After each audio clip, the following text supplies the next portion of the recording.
Hello, everyone, and welcome back to Nightmare Narratives. I can picture some of you already in bed, maybe some of you just getting home from work. Wherever you are, whatever time it is, I'm glad you're here. If this helps you relax or sleep, please like and subscribe. It means a lot. Now let's get you comfortable, and I'll tell you tonight's story.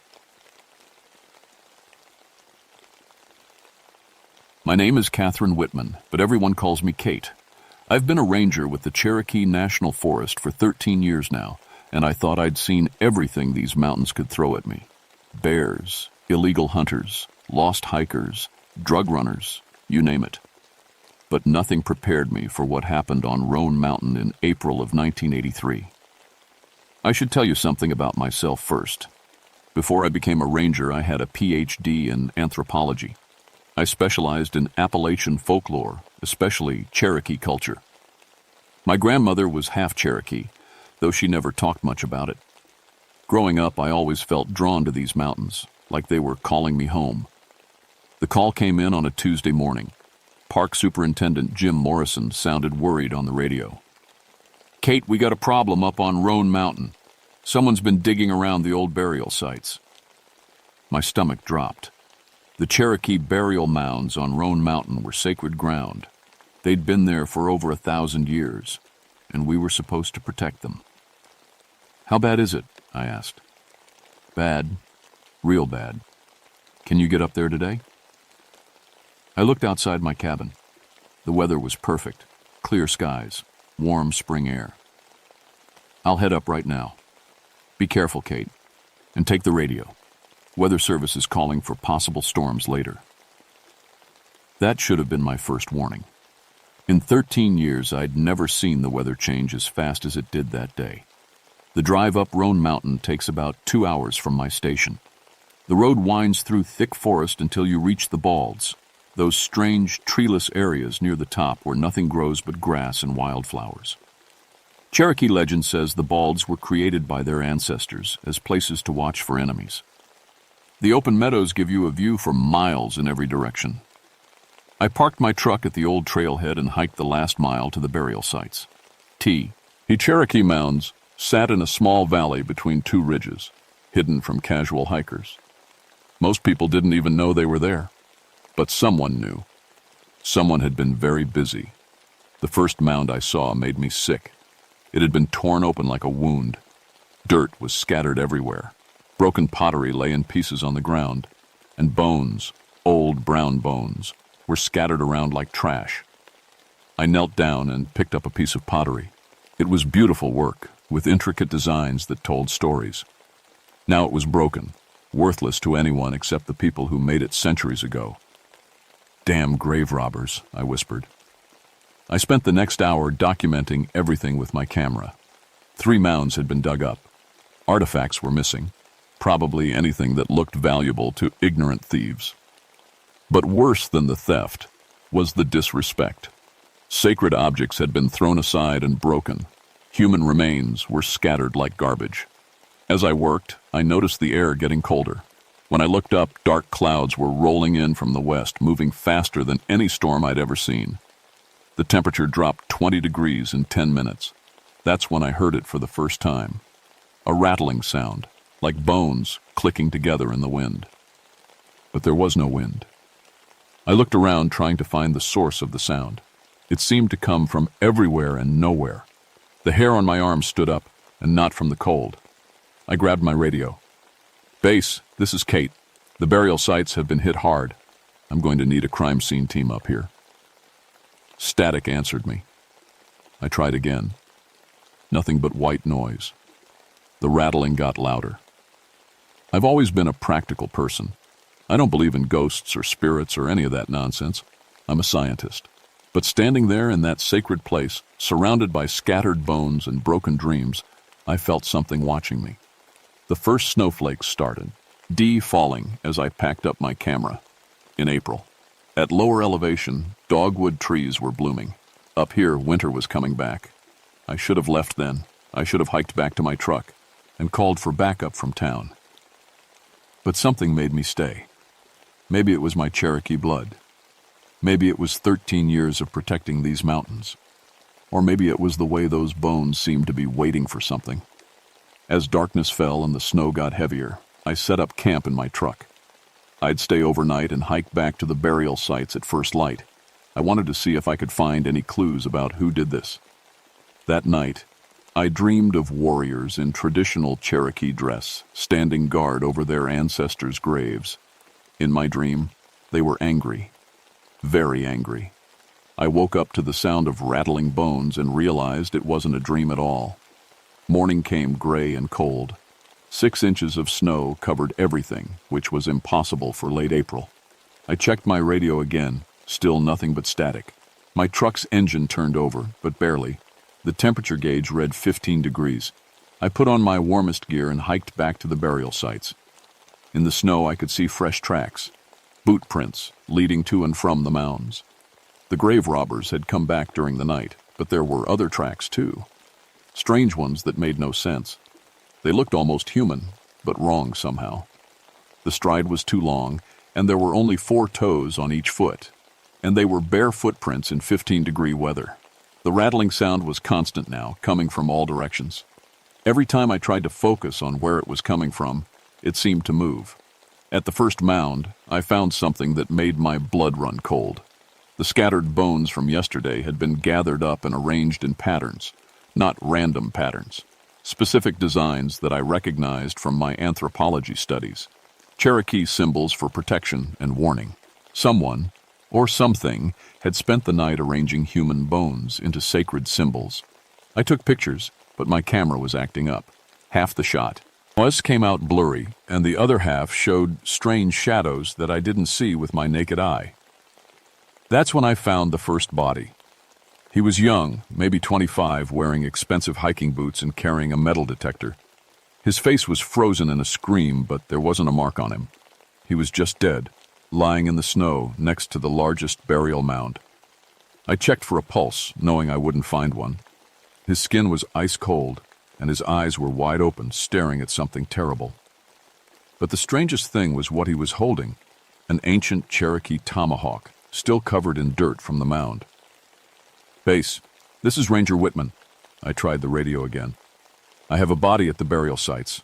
I need immediate backup and a medical examiner." Still nothing but static. I was on my own. I searched the dead man's pockets and found a wallet.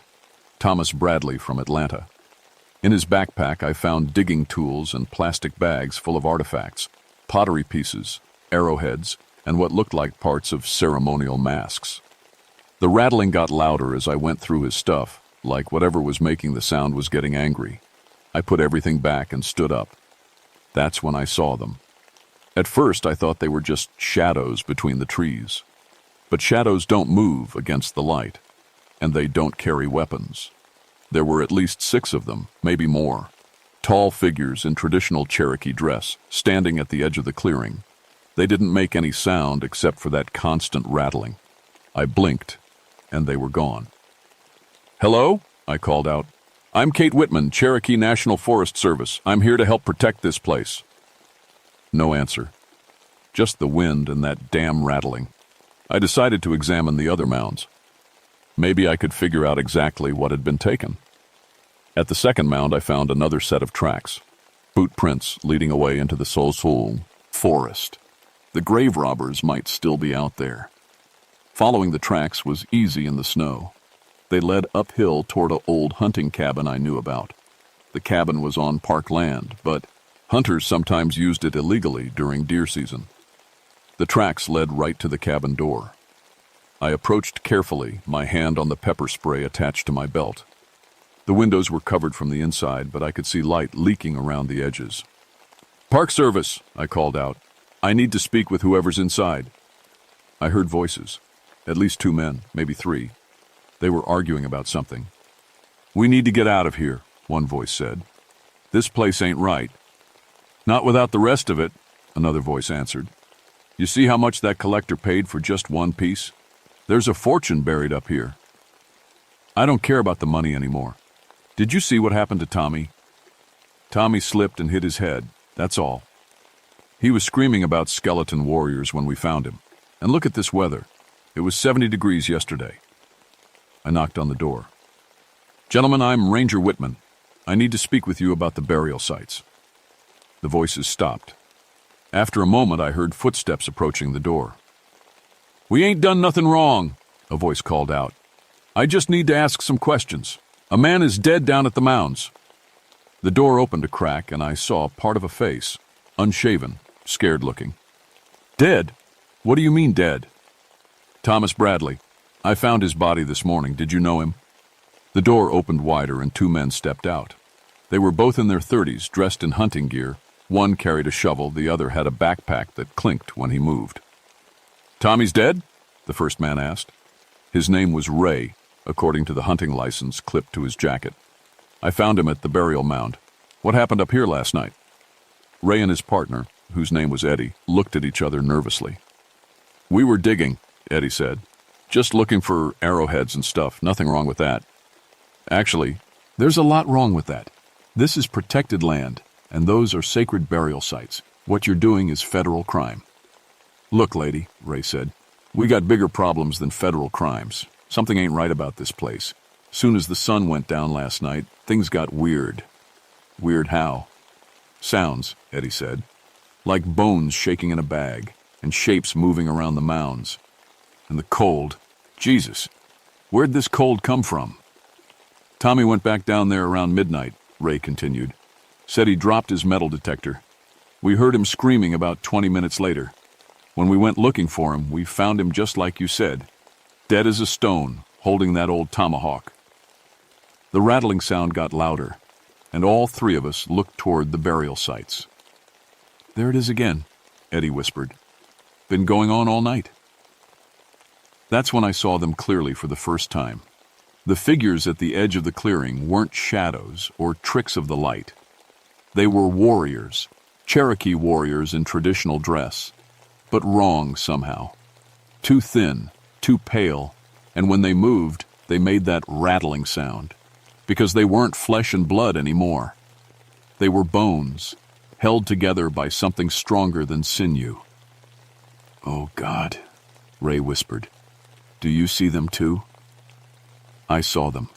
7 skeletal figures in war paint and feathers carrying ancient weapons. They stood perfectly still, watching us. We need to leave, I said quietly. Right now. But it was too late. The bone warriors were already moving, surrounding the cabin. And they looked very, very angry. The skeletal warriors moved without sound except for that constant rattling. It was their bones clicking together as they walked, like wind chimes made of death. Don't run, I whispered to Ray and Eddie. Movement might trigger them. But Eddie was already panicking. He dropped his backpack and bolted toward into the trees. He made it maybe 20 yards before one of the warriors cut him off. The thing moved faster than anything I'd ever seen. 1 second it was standing still, the next it was in front of Eddie, raising what looked like a stone war club. Eddie screamed and tried to change direction. The club came down with a wet thud. Eddie dropped to the ground and didn't get up. Jesus Christ, Ray shouted. He grabbed the shotgun leaning against the cabin wall and fired at the nearest warrior. The buckshot passed right through the skeletal figure like it was made of mist. But the warrior didn't like being shot at. It turned toward Ray, and I saw its face clearly for the first time. It had been human once, a long time ago.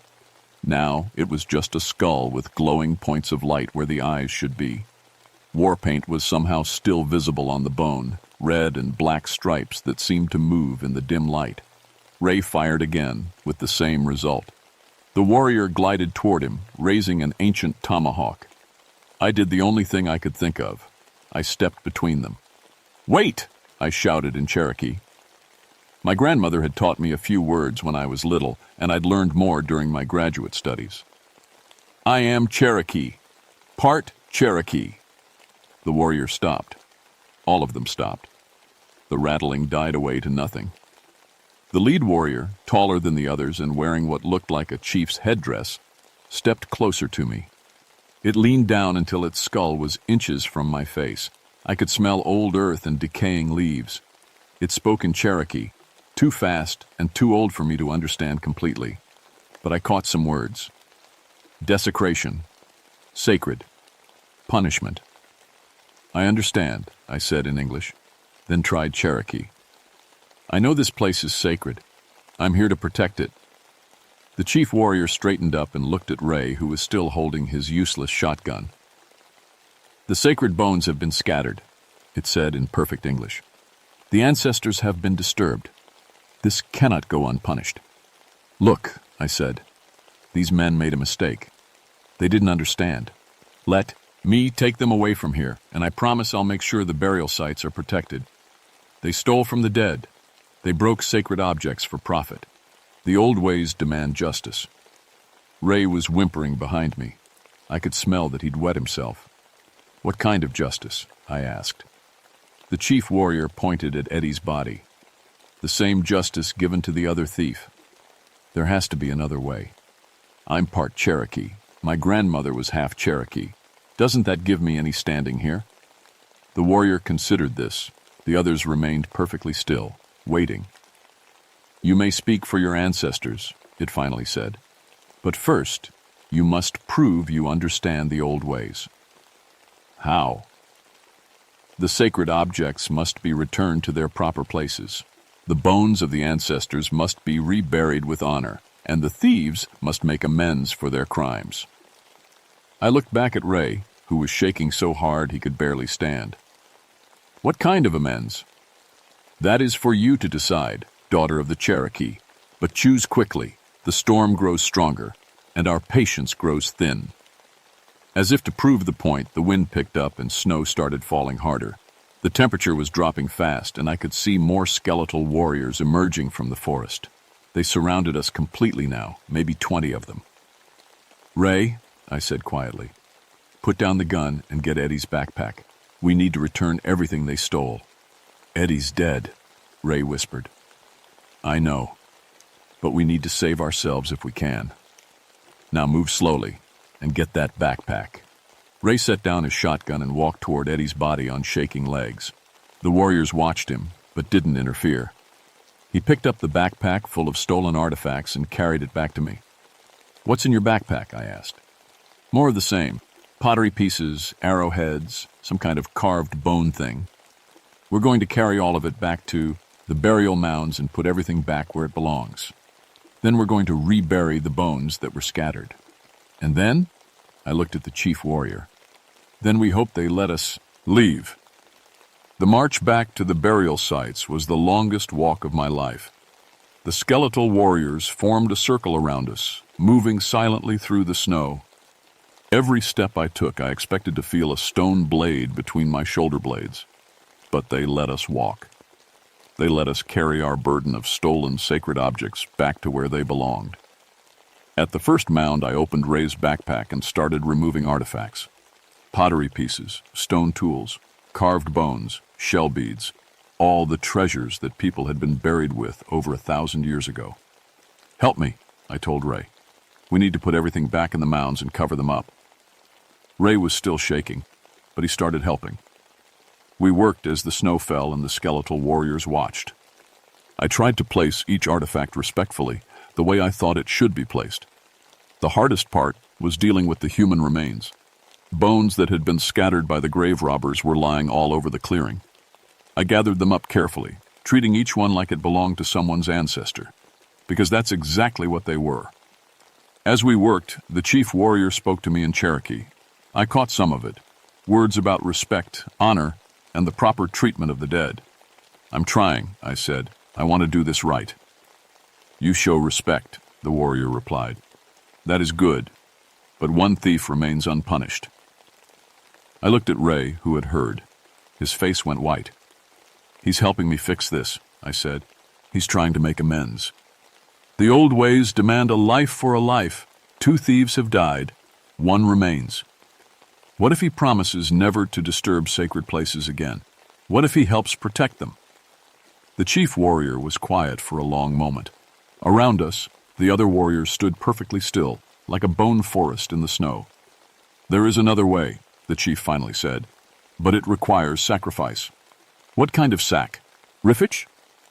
The living must take the place of the guardian. Someone must stay to protect this place when we return to our rest. I felt a chill that had nothing to do with the cold. You mean stay here permanently? Until death, the sacred places need living guardians as well as spirit guardians. Ray was shaking his head frantically. No way. No way in hell. But I was thinking. I'd spent 13 years protecting these mountains. I'd studied Cherokee culture. I felt a connection to this place that went deeper than just doing my job. If I stayed, I said, would that be enough? Would Ray be free to go? The chief warrior tilted his skull, considering. You would become the guardian of all sacred places in these mountains. You would watch over them until your death, and then your spirit would join ours in protecting them forever. Ray grabbed my arm. You can't be serious. They're asking you to give up your whole life. But was I giving it up? Or was I finally finding what I was meant to do? Before I could answer, we heard voices calling from the forest. Human voices. Kate! Kate! Where are you? It was Jim Morrison, my supervisor, and he wasn't alone. I could hear at least 3 other men with him. The skeletal warriors heard them too. They turned toward the sound, raising their weapons. Wait, I said. Those are my people. They're coming to help. More thieves? The chief warrior asked. No, Park Service. We protect these places too. The warrior considered this, but I could tell he was losing patience. The storm was getting worse, and I could feel something changing in the air around us. The spirits were getting stronger as the night got darker. Choose now, daughter of the Cherokee. Will you take the guardian oath, or will we dispense justice in the old way? I looked at Ray, then at the approaching lights of my rescue party, then at the ancient burial mounds that had been desecrated by greed. I'll take the oath, I said. Kate, no, Ray shouted. But the chief warrior was already moving toward me, reaching out with one bony hand.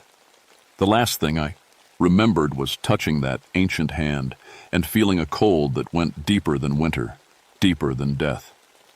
When I woke up, everything had changed. I woke up lying in the snow, but I wasn't cold anymore. Jim Morrison was kneeling beside me, checking my pulse. Kate, thank God. We've been looking for you all night. I sat up slowly, trying to remember where I was. The burial mounds. The skeletal warriors. Ray. Where's Ray? I asked. Who's Ray? Jim looked confused. Kate, we found you alone up here. You were unconscious in the snow. Been out here all night from the looks of it. I looked around. The mounds were covered with fresh snow, but I could see they'd been filled in. Someone had done a good job repairing the damage. All the scattered artifacts and bones were gone. There were 2 men, I said. Grave robbers. They were digging up the burial sites. We found evidence of digging, Jim said. And we found one body, a young man named Thomas Bradley, but no one else. Ray and Eddie. They were here. I talked to them.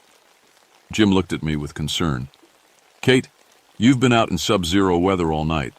You might be a little confused. Hypothermia can cause hallucinations. But I knew what I'd seen. I looked at the spot where the chief warrior had been standing. There was nothing there now except snow and shadows. Help me up, I said. Jim and his team got me to my feet. I was surprisingly steady, considering I'd supposedly been unconscious in the snow for hours. We need to get you to a hospital, Jim said. You could have frostbite, or worse. I'm fine. And strangely, I was. I felt better than I had in years. Stronger. More aware of everything around me. Kate, you were nearly frozen solid when we found you. You should be dead. But I wasn't dead. I was something else now. Something more. As we walked back toward the trucks, I heard it one more time. The soft, the rattling of bones in the wind. But when I looked back, there was nothing there. Did you hear that? I asked Jim. Hear what? Nothing. Never mind. We were almost back to the trucks when I saw him. Ray was sitting in the back of a Park Service vehicle, wrapped in blankets and talking to a ranger I didn't recognize. He was alive. Ray, I called out. He looked up and saw me. For a second, his face showed pure terror. Then recognition, then relief. Kate, you're okay. I thought... I thought they got you too. Jim looked back and forth between us. You know this man? He was one of the grave robbers, I said, along with Eddie Martinez and Thomas Bradley. We found this gentleman wandering on the mountain road around dawn, the other ranger said, half frozen and talking about skeleton warriors. We figured he was suffering from exposure. Ray looked at me with desperate eyes. You saw them too, right? Tell them you saw them too. I looked at Ray, then at Jim, then back at the burial mounds. I saw evidence that someone had been digging up the sacred sites, I said carefully. And I found one body. Mr. I looked at Ray. I'm sorry. I don't think you ever told me your last name. Ray stared at me in confusion. Ray Kowalski. You know who I am. We talked for hours. You saved my life. I think you've been through a traumatic experience, Mr. Kowalski. Finding your friend's body like that, it can play tricks on your mind. But the warriors, the bone warriors. There are no warriors, Jim said firmly. Just old burial sites and some very cold weather. We're going to get you both to a hospital and checked out. Ray looked at me one more time, and I saw the understanding in his eyes. I wasn't going to back up his story. As far as the official record was concerned, the bone rattlers of Roan Mountain didn't exist. But Ray knew the truth, and more importantly, he understood the message. The sacred places were protected now. They had guardians watching over them, and if anyone else tried to disturb them, they wouldn't be as lucky as Ray Kowalski. During the ride down the mountain, Jim filled me in on what his team had found. The burial sites were definitely disturbed, he said. Professional job, unfortunately. Whoever did it knew what they were looking for. But here's the strange thing. Everything was put back. Someone filled in all the holes and tried to repair the damage. Maybe they had second thoughts, I suggested. Maybe. We found some artifacts scattered around, but most of them looked like they'd been returned to where they belonged. Almost like someone was trying to undo what they'd done. I nodded. People sometimes realize they've made a mistake. The Bradley kid had a backpack full of artifacts, pottery pieces, arrowheads, some carved bones, all from the burial sites. But Kowalski didn't have anything on him when we found him. Maybe his friend was the leader. Maybe Kowalski was just along for the ride. That's what we're thinking. Bradley's from Atlanta, part of a group that's been hitting archaeological sites all over the southeast. We've been trying to catch them for months.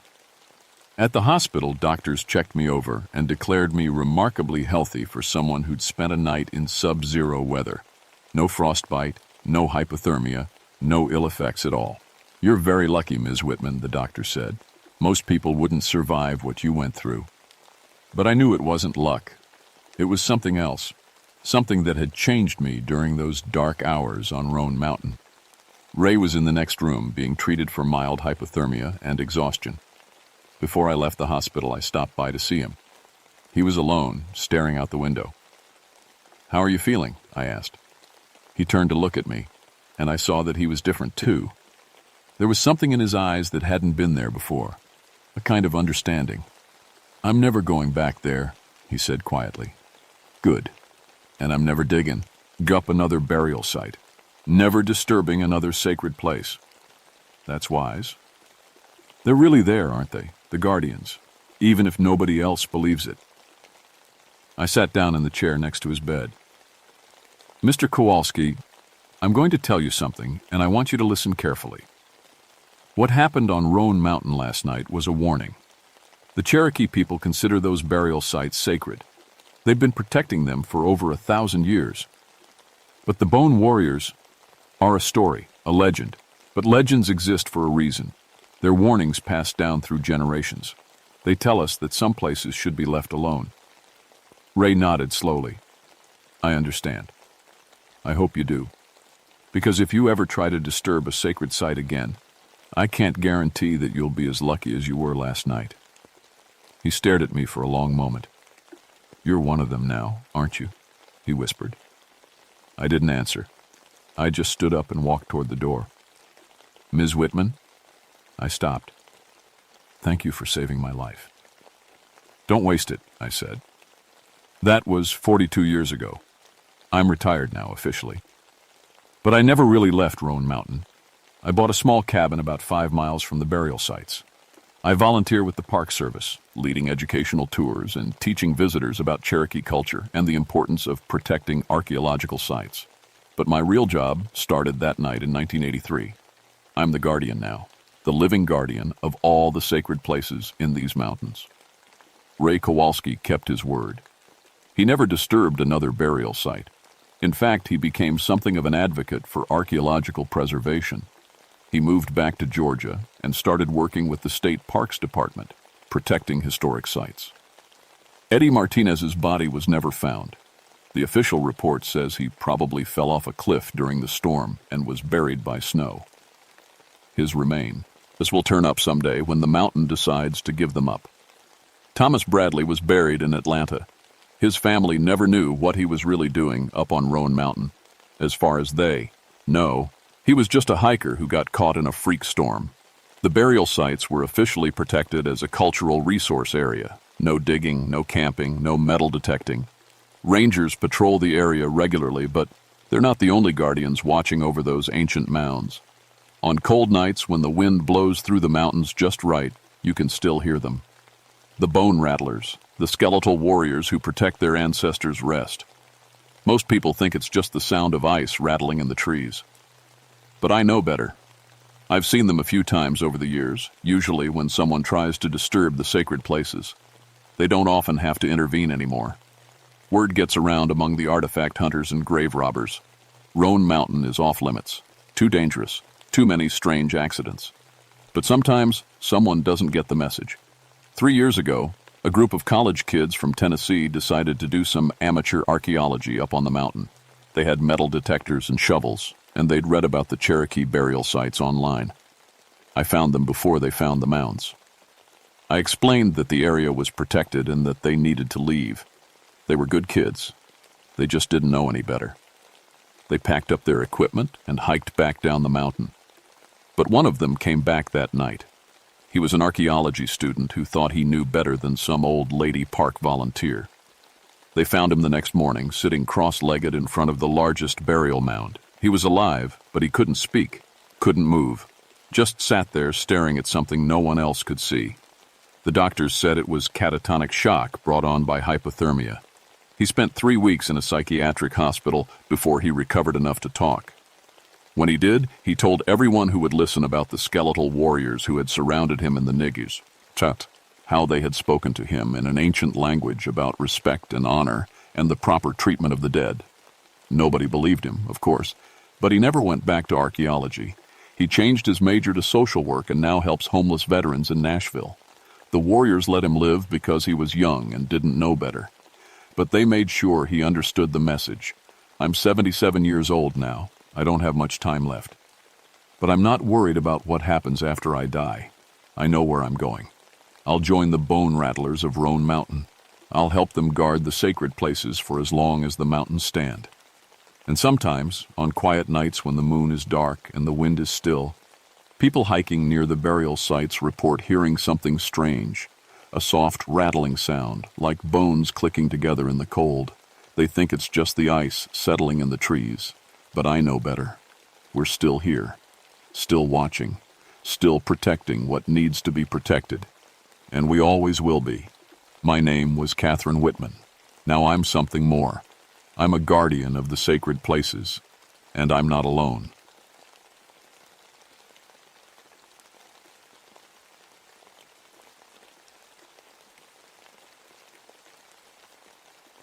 My name is James Caldwell, but everyone calls me Jimmy. I've been a forest ranger for 16 years now, working these mountains in North Georgia. Blood Mountain has been my beat for most of that time, and I thought I knew every trail, every creek, and every old cabin foundation in these woods. I was wrong. It was September of 1979, and the leaves were just starting to turn. The air had that crisp bite that comes with harvest time, and I was doing what I always did this time of year, checking on the old homestead sites before winter set in. My job wasn't just about keeping hikers safe. I also took care of the historical places, the old cabins and settlements that told the story of who lived here before it all became national forest. My great-grandfather had homesteaded somewhere up here before the government bought the land in the 1930s. That made this work personal for me. These weren't just old buildings, they were pieces of family history, pieces of who we mountain people used to be.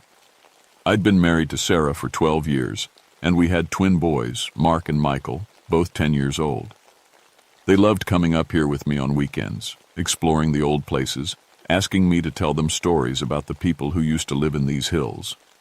I always told them the truth, that these were tough people who worked hard and loved their families just like we did.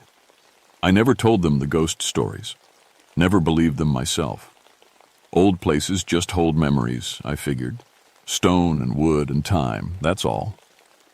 The morning I found the Whitaker place, I was following an old logging road that most people had forgotten about. My truck could only get so far before the path got too narrow and overgrown. From there, I had to hike. The nearest real road was 12 miles away. Up here, you were about as alone as a person could get. I had my camera, my notebook, and a tape measure, stand, art equipment for documenting historical sites.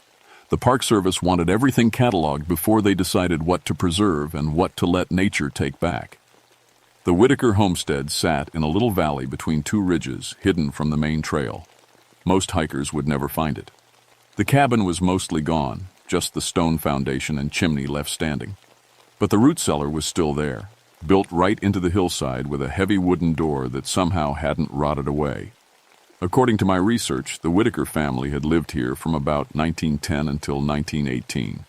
12 children they'd had. Big family, even for those days. Then the Spanish flu came through these mountains like wildfire, and it took them all, parents and children both. The story was that neighbors buried them somewhere on the property before fleeing the area themselves, too scared of the sickness to do much more than that. I'd heard the tale before. Every old family in these parts had flu stories. 1918 was a bad year everywhere, but it hit mountain communities especially hard. Isolated places like this, where help was far away and medicine was scarce. But standing there in that little valley, looking at what was left of the Whitaker place, I felt something I'd never felt at any other historical site. The air was too still, too quiet. Even the birds seemed to avoid this spot. I told myself it was just the trees. They grew thick here, blocking out most of the sunlight. That would make any place feel spooky. But as I walked around the foundation taking pictures and measurements, I couldn't shake the feeling that I was being watched. The root cellar bothered me most. It was cut deep into the hillside with stone walls and that heavy wooden door. When I put my hand on the door, it was cold. Not just cool, actually cold, like touching ice. And this was September in Georgia. It should have been warm. I tried to tell myself it made sense. Root cellars were supposed to stay cool. That's what they were for, keeping food fresh before people had electric refrigerators. But this felt different. This felt wrong. I took pictures of everything, wrote down my measurements, and made notes about the site's condition. Professional work, just like always. But the whole time, I kept looking over my shoulder, kept expecting to see someone standing at the edge of the trees, watching me. Nobody was there. Nobody ever was. By the time I hiked back to my truck, the sun was getting low. I had what I came for, documentation of another historical site. But driving home that evening, I couldn't get the Whitaker place out of my head. Couldn't forget how cold that door had felt under my hand. At dinner, Sarah asked me about my day. I told her about finding the homestead, about the family that died there. The boys wanted to know if I'd seen any ghosts. No such thing as ghosts, I said, like I always did. Just old places and sad stories. But that night, lying in bed, I kept thinking about that root cellar door. And I kept wondering why 12 people would choose to be buried so far from any church, so far from any proper cemetery. I told myself I'd go back in a few days, take more pictures, maybe see if I could find where they were buried. It was part of the job, documenting everything properly. At least, that's what I told myself. 3 days later, I drove back up the mountain. This time I brought more equipment, a better camera, a metal detector to look for grave sites, and a thermos of coffee. I figured if I was going to spend most of the day at the Whitaker place, I might as well be comfortable. The hike in felt different this time. The woods were quieter than before, if that was possible. My footsteps seemed too loud on the old leaves. Even my breathing sounded harsh in the stillness. When I reached the homestead, I stopped at the edge of the clearing. Something was different, but I couldn't put my finger on what. The stone foundation looked the same. The root cellar door was still closed, tight. The trees were the same trees. But something had changed. I walked around the site slowly, trying to figure out what was bothering me. That's when I noticed the temperature. It had been a warm morning when I started hiking, probably 70 degrees, but here in the valley it felt like it was barely 50. My breath was starting to fog. I checked my thermometer. 62 degrees. That was a drop of at least 8 degrees from the trail above. Valleys could be cooler, sure, but this felt like more than just elevation and shade.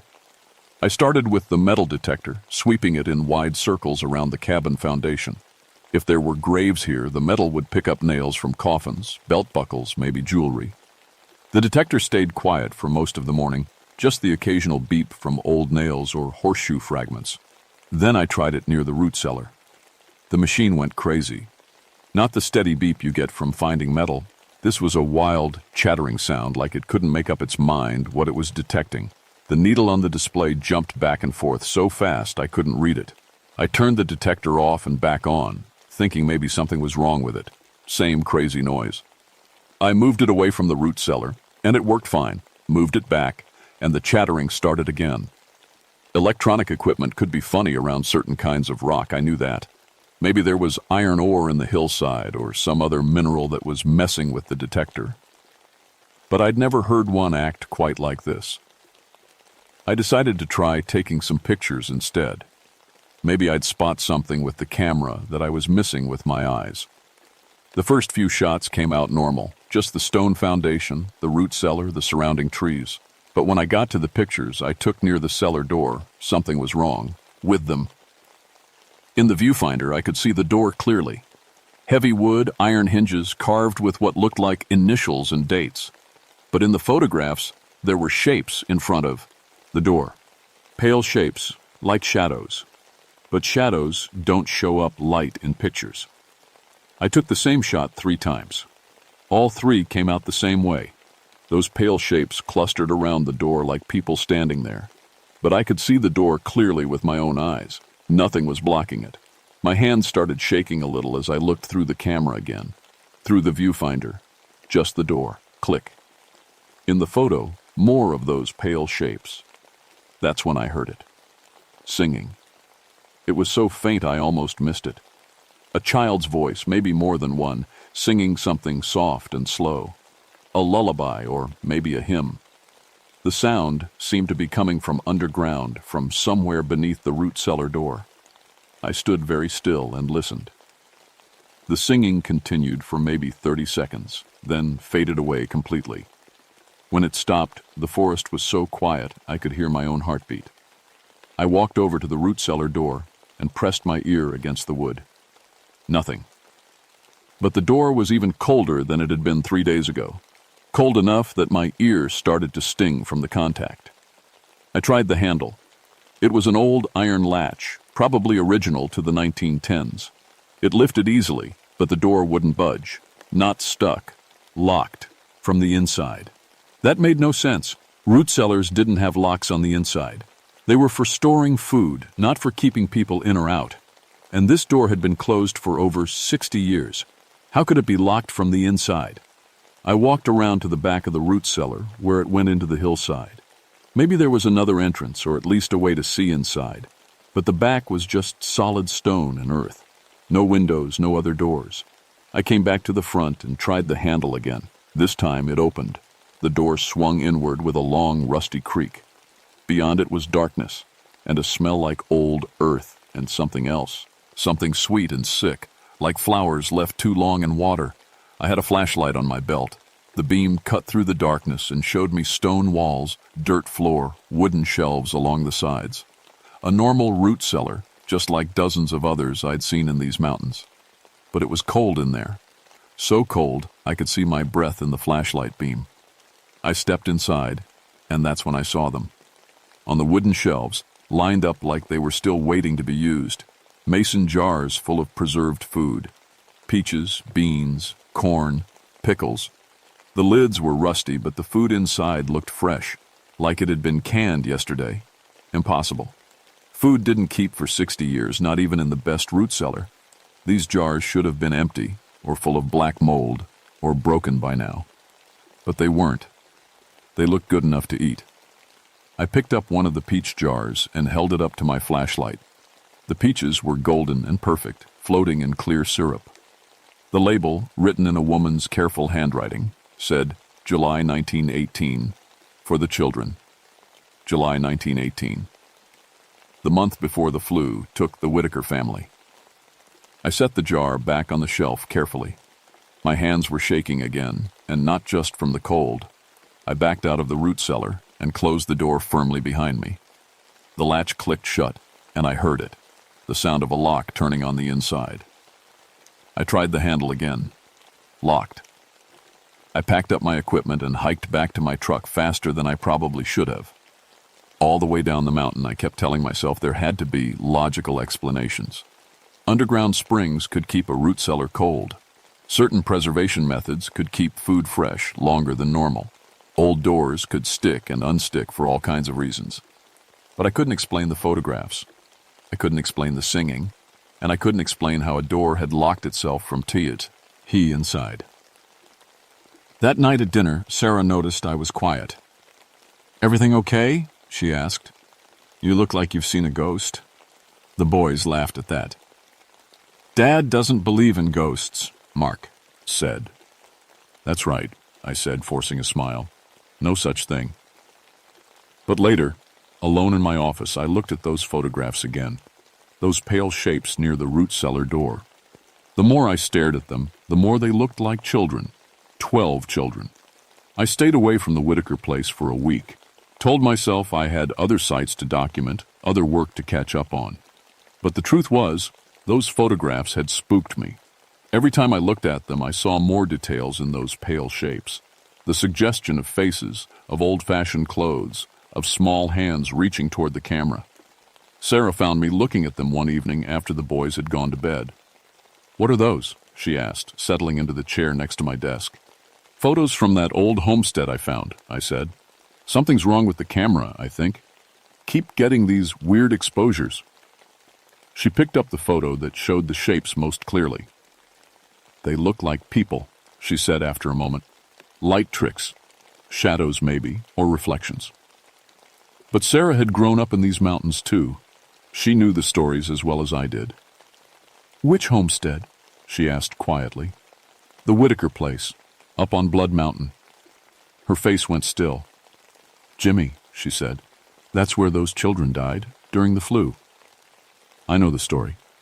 My grandmother used to talk about it. Said the neighbors were too scared to bury them proper. Just put them all in the root cellar and sealed it up. I looked at her. "In the root cellar?" That's what she said. Whole family. All 12 children and the parents. Too scared of the sickness to do anything else. I thought about those mason jars lined up on the shelves. "For the children," the label had said. Food preserved for children who were already dead. Or maybe not dead. Maybe buried alive. "I have to go back," I said. "Jimmy, no. Leave it alone." But I couldn't. If there was then a chance that family had been buried alive, that they'd died trapped in that root cellar, then I owed it to them to find out the truth. I owed it to my own family's history in these mountains. 2 days later, I hiked back to the homestead. This time I brought different equipment, a crowbar, a heavy flashlight, and a camera with fresh film. If the door was locked from the inside, I'd find another way in. If those shapes in the photos were real, I needed to know what they were. The walk-in was different again. The temperature drop started before I even reached the valley, and by the time I got to the homestead, it was cold enough that I wished I'd brought a heavier jacket. But it wasn't just the cold that was different. The whole place felt more alive somehow. Not in a good way. Like something that had been sleeping was starting to wake up. The root cellar door stood open.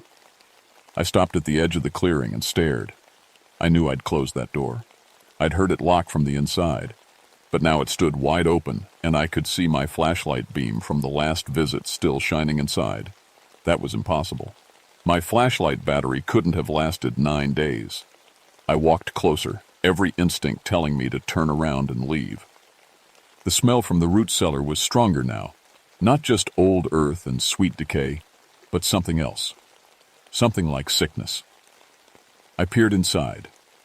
The flashlight was sitting on the dirt floor where I must have dropped it. Still shining, though that couldn't be right, and the mason jars were gone from the shelves. All of them. Every single jar of preserved food had vanished. But there were other things on the shelves now. A child's doll made of corn husks and scraps of fabric. A wooden top carved and painted with care. A small pair of shoes, too small for any adult. Children's toys and clothes arranged carefully on the shelves like they were waiting for their owners to come back. I stepped inside and the temperature dropped another 20 degrees. My breath came out in thick white clouds and frost was forming on the stone. Walls. That's when I heard them talking. Not singing this time, but talking. Children's voices, faint but getting clearer. They seemed to come from deeper in the root cellar, from areas my flashlight couldn't reach. "Mama said she'd come back," one voice said. A girl, maybe 8 or 9 years old. "She's not coming back," said another voice, older, a boy. "Nobody's coming back." "I'm cold," said a third voice. This one was very young, maybe 3 or 4. "We're all cold," said the older boy's voice. "We'll always be cold." I took another step into the root cellar, and my flashlight beam reached the back wall. There was writing there, scratched into the stone with something sharp. Names and dates. Mary Whitaker, age 16, died October 15, 1918. John Whitaker, age 14, died October 16, 1918. Sarah Whitaker, age 12, died October 16, 1918. The list went on. 12 names, 12 children, all with death dates in October 1918. But below the names, scratched in different handwriting, smaller, more desperate, were other words. Not dead. Still here. So cold. Help us. "You can see us now," said a voice right behind me. I spun around and there they were. 12 children, standing in the doorway of the root cellar. Pale as moonlight, dressed in old-fashioned clothes, staring at me with hollow, hungry eyes. The oldest one, a girl who must have been Mary, stepped forward. "We've been waiting," she said. "Waiting for someone who could see us, who could help us." "You're dead," I whispered. "Are we?" asked the boy who must have been John. "We can't tell anymore. We've been here so long, so cold, so hungry." The smallest child, barely more than a baby, started crying. The sound echoed off the stone walls like breaking glass. "Make it stop," Mary said, and I realized she was talking to me. "Make the cold stop. Make the hunger stop. Make the darkness stop." I backed toward the door, but more children moved to block my way. Not threateningly, but desperately, like they were afraid I would leave them alone again. "We tried to get out," John said. "For so many years we tried, but the door was locked. They locked us in here when we got sick, left us to die." "But we didn't die," Mary said. "Not all the way. We're still here, still cold, still waiting." I pushed past them and ran. They didn't try to stop me, but I could hear them calling after me as I fled the valley. "Don't leave us! Please don't leave us alone again!" I ran all the way back to my truck, my heart pounding and my lungs burning. When I got home, Sarah took one look at my face and made me a cup of coffee with whiskey in it. "What happened?" she asked. I told her everything. The open door, the voices, the children I'd seen. She listened without interrupting, and when I finished, she was quiet for a long time. "My grandmother was wrong," she finally said. "They weren't buried in the root cellar. They were locked in there, left to die. Sarah, I don't know what I saw. Maybe it was—" "You saw them," she said firmly. "Those poor children have been trapped there for 60 years, and now they need help. I looked at her. What kind of help? The kind only the living can give the dead, she said. You have to go back, Jimmy. You have to help them find peace. I knew she was right, but I also knew that going back to the Whitaker place might mean never coming home again, because those children were hungry, and they'd been alone in the cold and dark for far too long. I spent 3 days researching everything I could find about the Whitaker family and the 1918 flu epidemic. What I learned made my blood run cold. The Whitakers hadn't just died of influenza. According to old county records, they'd been quarantined in their own home when the sickness hit. The county health officer had now nailed boards over their doors and windows to keep the disease from spreading. The family was supposed to signal if they needed supplies by hanging a white cloth from an upstairs window. The white cloth had appeared for 3 days. Then it stopped. When neighbors finally worked up the courage to check on them 2 weeks later, they found the house empty. No bodies, no sign of what had happened to 14 people. The assumption was that they'd died and someone had buried them somewhere on the property. But I knew better now. They hadn't been buried. They'd been locked in their own root cellar, probably put there when they got sick to keep them away from the healthy family members. And when everyone else died, there was no one left to let them out. They'd died slowly, trapped underground, starving and freezing and calling for help that never came. No wonder their spirits couldn't rest. I also learned something else. According to the research I found at the County Historical Society, I was related to the Whitakers. My great-great-grandmother had been a Whitaker before she married, which meant those children were my family. That night, I told Sarah what I'd discovered. You have to go back, she said. They're family, Jimmy. You can't leave family trapped like that. What if I can't help them? What if they're too far gone? Then you'll have tried. That's more than anyone has done for them in 60 years. The next morning, I packed differently for the trip to the homestead.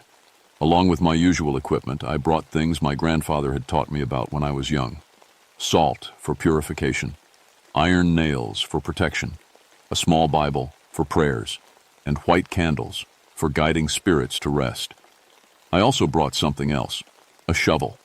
If those children needed proper burial, I was going to give it to them.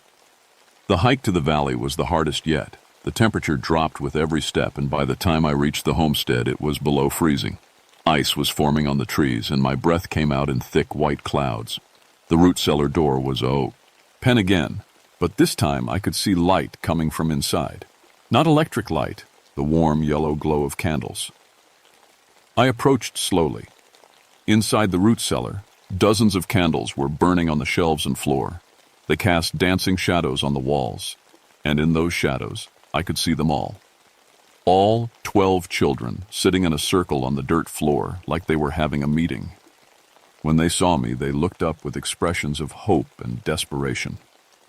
You came back, Mary said. I promised myself I would, I said, though I didn't remember making that promise out loud. Are you going to help us? Asked John. I'm going to try. But first, I need to know exactly what happened to you. The story they told me was worse than I'd imagined. When the flu hit the family, the parents had moved the sick children to the root cellar to isolate them from the healthy ones.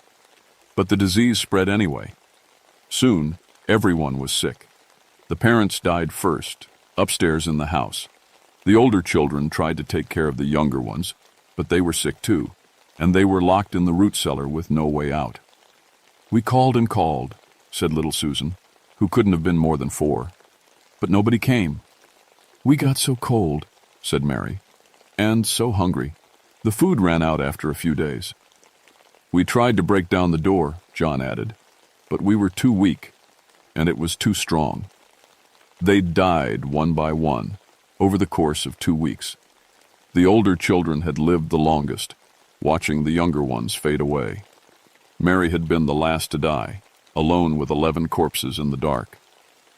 But we didn't go away, she said. We couldn't. We were so scared, so angry. We held on to each other, and we held on to this place. We've been here ever since. What do you need from me? I asked. We need to be remembered, Mary said. We need proper names on proper graves. We need someone. to say goodbye to us the right way. We need to know we mattered, John said. That we weren't just forgotten. I nodded. I can do that. But you have to do something for me too. You have to let go. You have to stop holding on to this place and let yourselves rest. The children looked at each other uncertainly. What if we let go and there's nothing? Asked Susan. What if we just disappear? What if there's something beautiful waiting for you? I countered. What if your parents are there, healthy and happy, waiting to see you again? I spent the next hour in that freezing root cellar, talking to 12 children who had been dead for 60 years. I told them about the family they'd never met, their cousins and nieces and nephews who were still living in these mountains. I told them how their story would be remembered, how I'd make sure there was a proper marker for them, and I told them it was okay to go. We're scared, Mary whispered. I know, I said, but you've been brave for so long. You can be brave a little longer. One by one, I said their names. I lit a white candle for each child and spoke a prayer my grandfather had taught me about guiding lost souls to rest. As I did, the temperature in the root cellar began to rise. The children started to fade, becoming translucent, becoming light. Thank you, Mary said as she disappeared. Thank you for not forgetting us. The last thing I heard was Susan's little voice, no longer cold and frightened, but warm and happy. Mama! I see Mama! Then they were gone. The candles went out all at once, and I was alone in the dark root cellar. But it wasn't cold anymore. It was just a normal underground room, storing nothing but old air and older memories. I climbed out and closed the door one last time. It didn't lock. It was just a door now, nothing more. I spent the rest of that day digging. In the woods behind the root cellar, I found what I was looking for. A depression in the earth where the ground had settled over the years. 12 small graves, hastily dug and never properly marked. I couldn't move. The bodies. But I could give them what they'd asked for. I made 12 wooden crosses from fallen branches, and on each one I carved a name and the dates I'd found in the county records. When I was finished, the Whitaker children had proper graves with proper markers. 6 months later, the Park Service approved my recommendation to preserve the Whitaker homestead as a historical site. There's a plaque there now that tells the story of the family who lived and died there and the names of all 12 children. Hikers sometimes stop to read it and pay their respects. The root cellar is sealed now, permanently closed with concrete and steel. Not because it's dangerous, but because it's become a memorial. Some places should be left undisturbed once the spirits have found their rest. I never told the full story to anyone except Sarah. The official report said I'd found evidence of graves on the property and recommended historical preservation. Nothing about voices or apparitions or children trapped between life and death. But sometimes, when I'm hiking alone in these mountains, I think I hear them playing. Not the desperate, hungry sounds they made when they were trapped, but the happy sounds children should make. Laughter and singing and the sound of running feet on old leaves. I like to think they found their parents waiting for them, wherever souls go when they finally let go of the world. I like to think they're warm now and fed and safe. My own boys are older now, 16 and starting to think about college. Sometimes they hike with me to the Whitaker site, and they always ask to hear the story of the children who lived there. I tell them the official version, about the flu epidemic and the isolated family and the tragedy of lives cut short. I don't tell them about the night I spent talking to ghosts in a freezing root cellar. I don't tell them about the children who'd been waiting 60 years for someone to remember their names. Some stories are too heavy for the living to carry. Some stories are meant to stay buried with the dead, but on quiet. Nights, when the wind blows through the trees just right, I swear I can still hear them. Not calling for help anymore, but calling goodbye. A dozen voices, young and clear and finally at peace, saying thank you to the mountains that held their secrets for so long. The Whitaker children are home now, all of them, together as they always wanted to be. And sometimes that's the most any of us can hope for.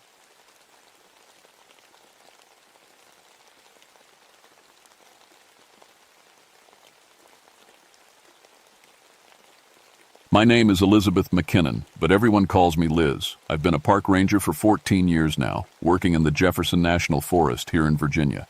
Before that, I was a medic in the Army. I thought I'd seen everything that could go wrong in the world. I was wrong.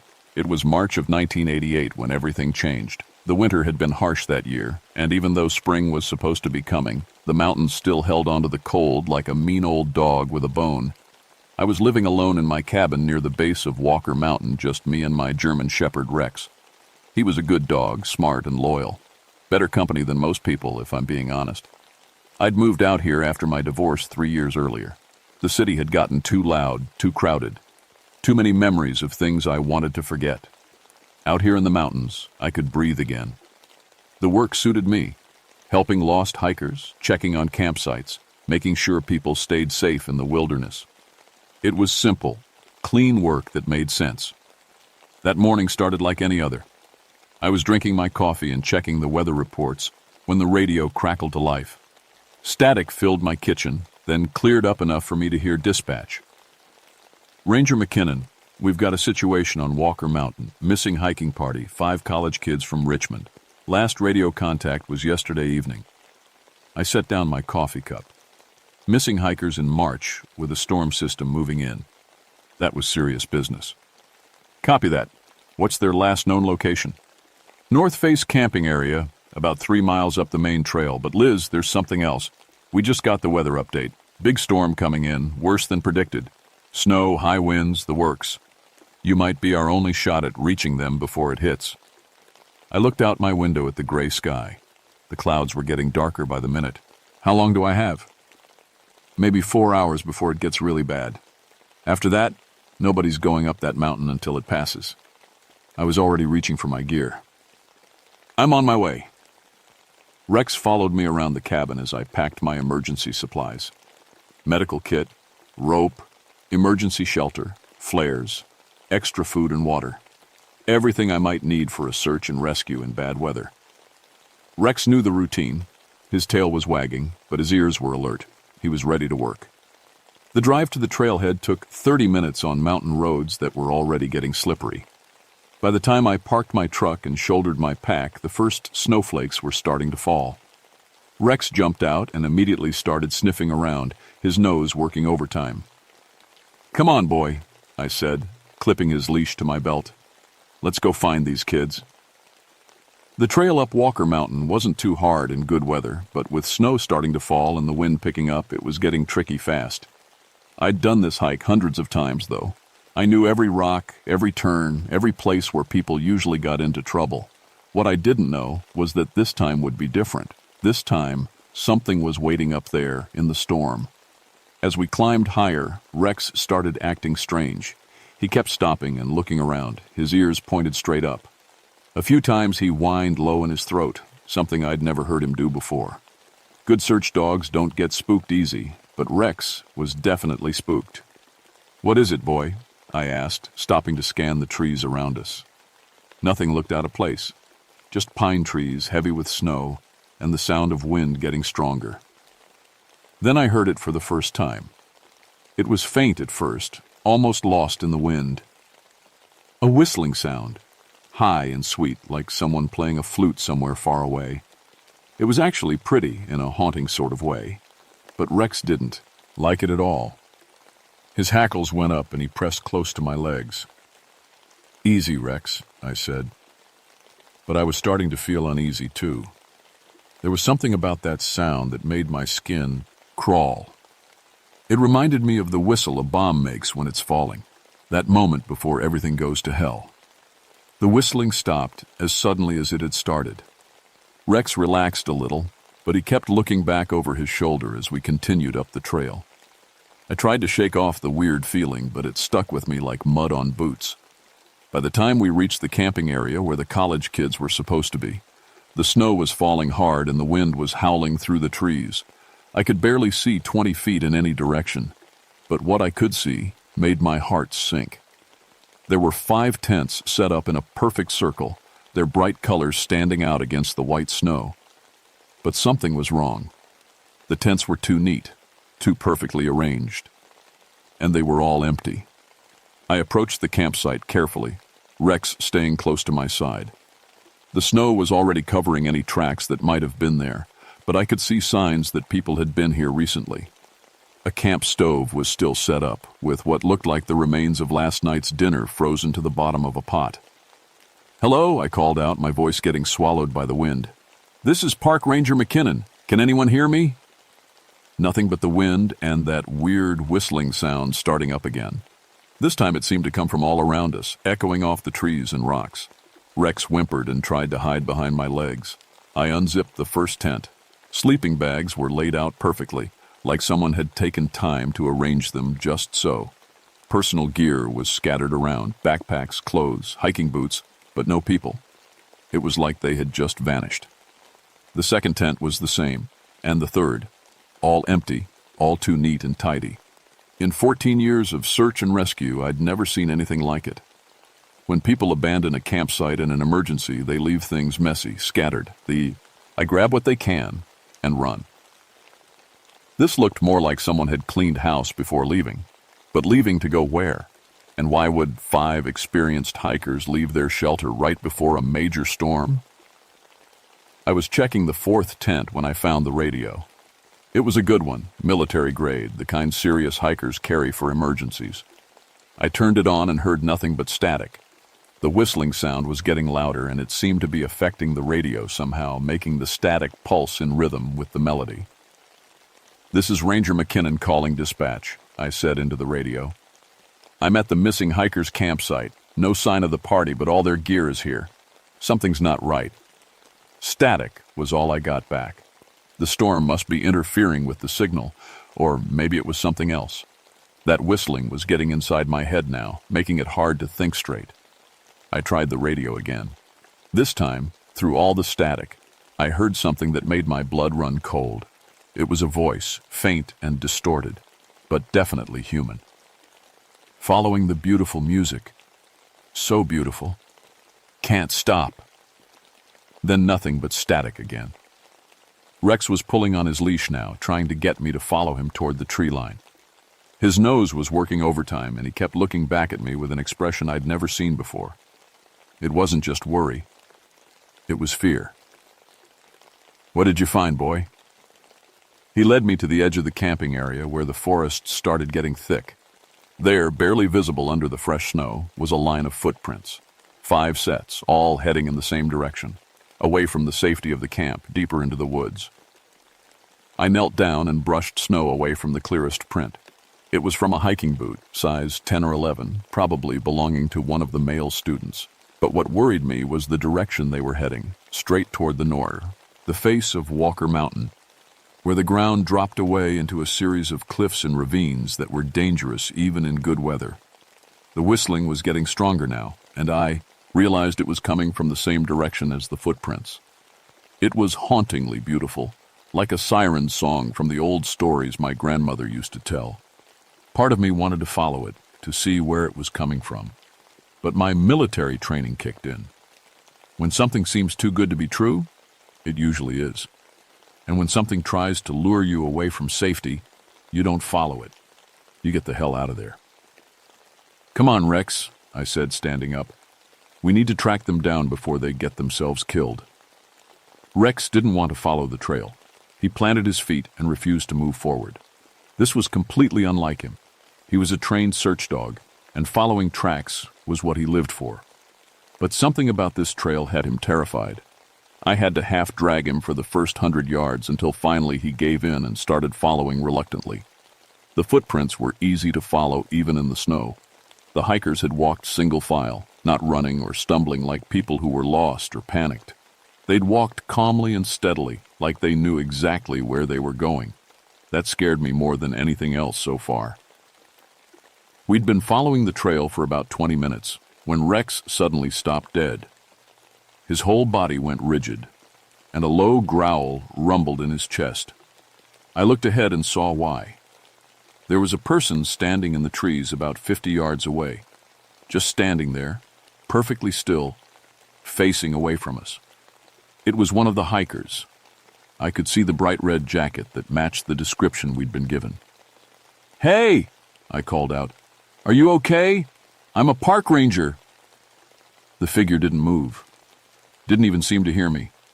Just stood there like a statue while the snow fell around them. I approached carefully, Rex hanging back as far as his leash would let him. As I got closer, I could see it was a young man, maybe 20 years old, whipped and with dark hair covered in snow. He was staring straight ahead with a blank expression, and his lips were moving slightly. He was humming along with the whistling sound. "Son?" I reached out and touched his shoulder. "Can you hear me?" He turned toward me slowly, like he was moving underwater. His eyes were open but completely unfocused. It was like looking at someone who was sleepwalking. When he saw me, he smiled. A dreamy, distant smile that made my skin crawl. "The music," he said in a voice that was barely above a whisper. "It's so beautiful. I have to follow it." Before I could stop him, he turned and started walking again, heading straight toward the cliffs. I grabbed the young man's arm, but he was surprisingly strong. He shook me off and kept walking, still humming that haunting melody. Rex was barking now, a sharp, urgent sound that cut through the wind. "Stop!" I yelled, running after him. "You're heading for the cliffs." But he didn't stop. If anything, he walked faster. I could see the edge of the ravine ahead through the falling snow, and I knew that in about 30 more yards, the ground would just drop away into nothing. I tackled him from behind, bringing us both down into the snow. He struggled underneath me, trying to get up, still humming. His eyes were rolled back in his head, and he was smiling that terrible, empty smile. "Let me go," he said. "I have to follow the music. It's calling to me." I'd seen combat shock before, and this looked similar, but different. This kid wasn't traumatized. He was like he'd been hypnotized or drugged. I got my medical kit out and checked his pulse. It was slow and steady, too steady for someone who'd been lost in a blizzard all night. "What's your name?" I asked, trying to keep him focused on me. "David," he said, but his eyes were looking past me, toward the sound of the whistling. "David Patterson. The music is so beautiful. Why won't you let me follow it?" I looked around for something to tie him up with. I couldn't carry an unwilling person back to the campsite, and I still had to find the other 4 hikers. But while I was digging in my pack, David went limp. At first I thought he'd passed out, but when I checked his pulse, there was nothing. His eyes stared up at the gray sky, and that dreamy smile was still on his face. He was dead, but I couldn't figure out why. No wounds, no signs of injury or illness. It was like his body had just decided to quit. Rex was going crazy now, barking and pulling on his leash. I looked up to see what he was so worked up about, and my heart nearly stopped. There were 3 more figures standing in the trees, just standing there, perfectly still, like David had been. Even through the snow, I could see their bright hiking jackets, the rest of the missing group. And beyond them, barely visible through the storm, was something else. Something tall and pale that didn't belong in these woods. Something that was making the whistling sound. I tried to call out to the hikers, but my voice caught in my throat. The whistling was getting louder, more complex, like a whole orchestra of flutes playing together. And it was beautiful. God help me, it was the most beautiful sound I'd ever heard. Part of me wanted to walk toward it, to see what was making such incredible music. My feet actually started moving before I caught myself. That's when I realized what was happening to the hikers. They weren't lost or confused. They were being called, lured by something that used music the way a spider uses its web. I forced myself to look away from the pale figure and focus on the 3 hikers. They were standing at the very edge of the cliff, teetering on the brink. One of them, a girl with blonde hair, was already lifting one foot like she was about to step off into empty air. "No!" I screamed, running toward them. But I was too late. The blonde girl stepped forward into nothing, still smiling that empty smile. She fell silently, the whistling music, swallowing up any sound she might have made. The other 2 followed her, one after another, walking off the cliff like they were stepping through a doorway. I reached the edge just in time to see their bodies hit the rocks 200 feet below. Rex was barking frantically, but I barely heard him. All I could hear was that whistling, and all I could see was that pale figure in the trees, watching me. It was tall, maybe 9 feet, and thin like a scarecrow. Its skin was the color of old snow, and it had long arms that reached almost to the ground. But its face was almost human, except for the mouth. The mouth was too wide, and when it opened to make that whistling sound, I could see rows of sharp teeth inside. It was looking right at me, and I could feel something pushing at the edges of my mind. A voice that wasn't quite a voice, telling me to come closer, telling me that the music was beautiful, that I should follow it, that everything would be peaceful if I just walked toward the cliff. My feet started moving on their own. I took one step, then another. The whistling was so lovely, and I was so tired. It would be easy to just follow the sound, to let it take me wherever it wanted to go. Rex bit me. He clamped down on my leg hard enough to draw blood, and the pain snapped me out of whatever spell I'd been under. I looked around and realized I'd walked halfway to the cliff edge without even knowing it. "Good boy," I gasped, falling to my knees. "Good boy, Rex." But when I looked up, the pale figure was gone, and so was the whistling. The only sound was the wind and the snow, and Rex whimpering beside me. I knew I had to get out of there. Whatever that thing was, it had killed 5 people, and it was still somewhere in the storm. I gathered up David's body, I wasn't about to leave him for that creature, and started the long trek back toward the trail. That's when I heard Rex scream. Dogs don't scream like people do, but that's the only way I can describe the sound he made. I turned around and saw him standing rigid, his eyes rolled back, just like David's had been. The whistling had started up again, and it was calling to my dog. "Rex, no!" I dropped David's body and lunged for my dog, but I was too late. He ran straight for the cliff edge and jumped, still making that awful screaming sound. I was alone on Walker Mountain with a creature that could control minds, and the storm was getting worse by the minute. I don't know how long I sat there in the snow, staring at the spot where Rex had disappeared. It might have been minutes or hours. The cold was starting to get to me, making me sluggish and confused. But every time I tried to stand up and head back down the mountain, I'd hear that whistling again, faint and far away, calling to me. I knew now what it was. Some kind of predator that used sound to lure its prey, like those deep-sea fish with the glowing lights. Except this thing hunted people, and it had been doing it for a long time. How else could it be so good at what it did? I tried to remember everything I could about fighting off mental attacks from my military training.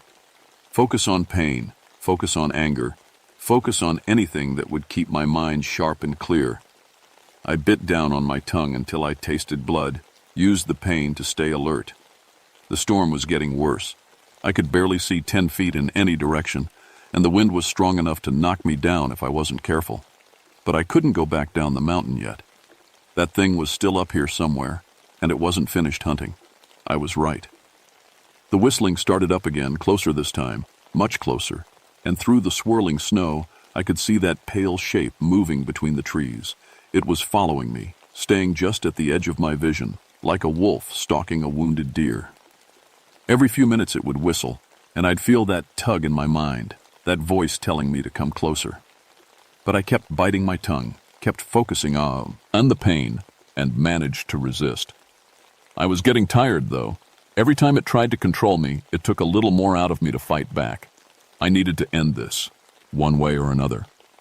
I found a clearing where I could see in all directions and waited.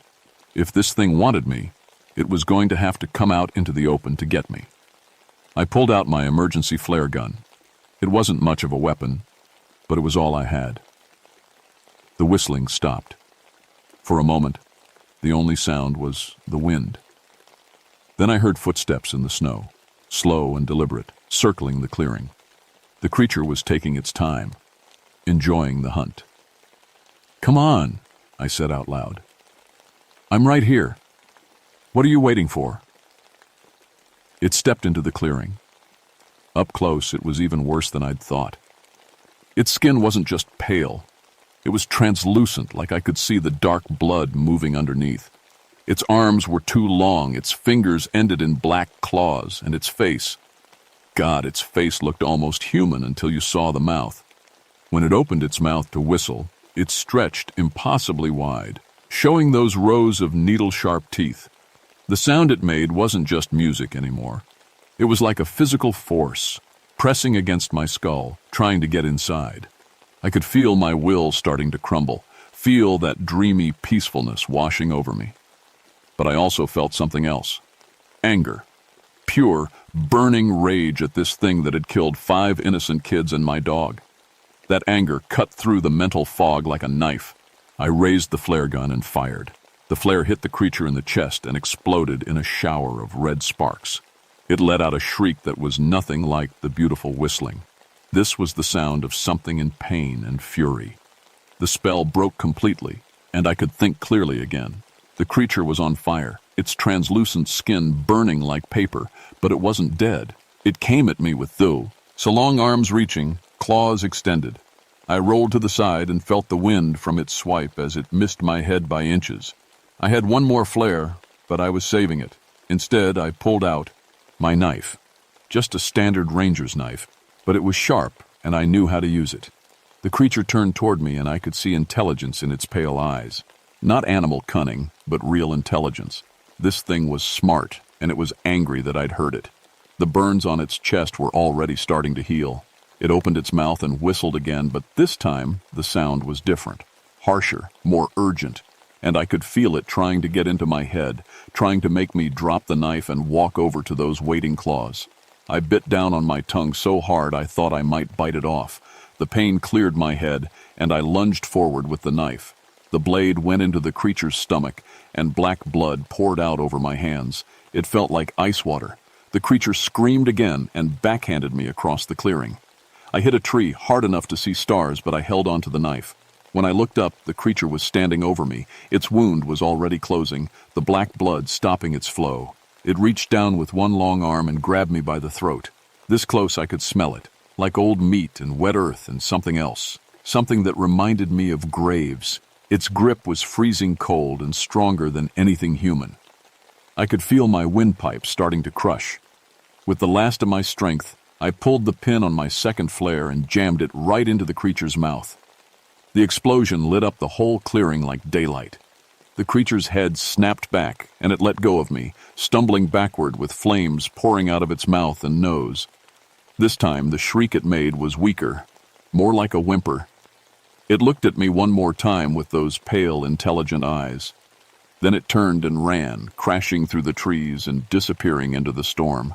I lay there in the snow, gasping for breath and watching the trees burn where its flaming blood had splattered. I was alive, but barely, and I had no idea if the creature was gone for good or just temporarily retreating.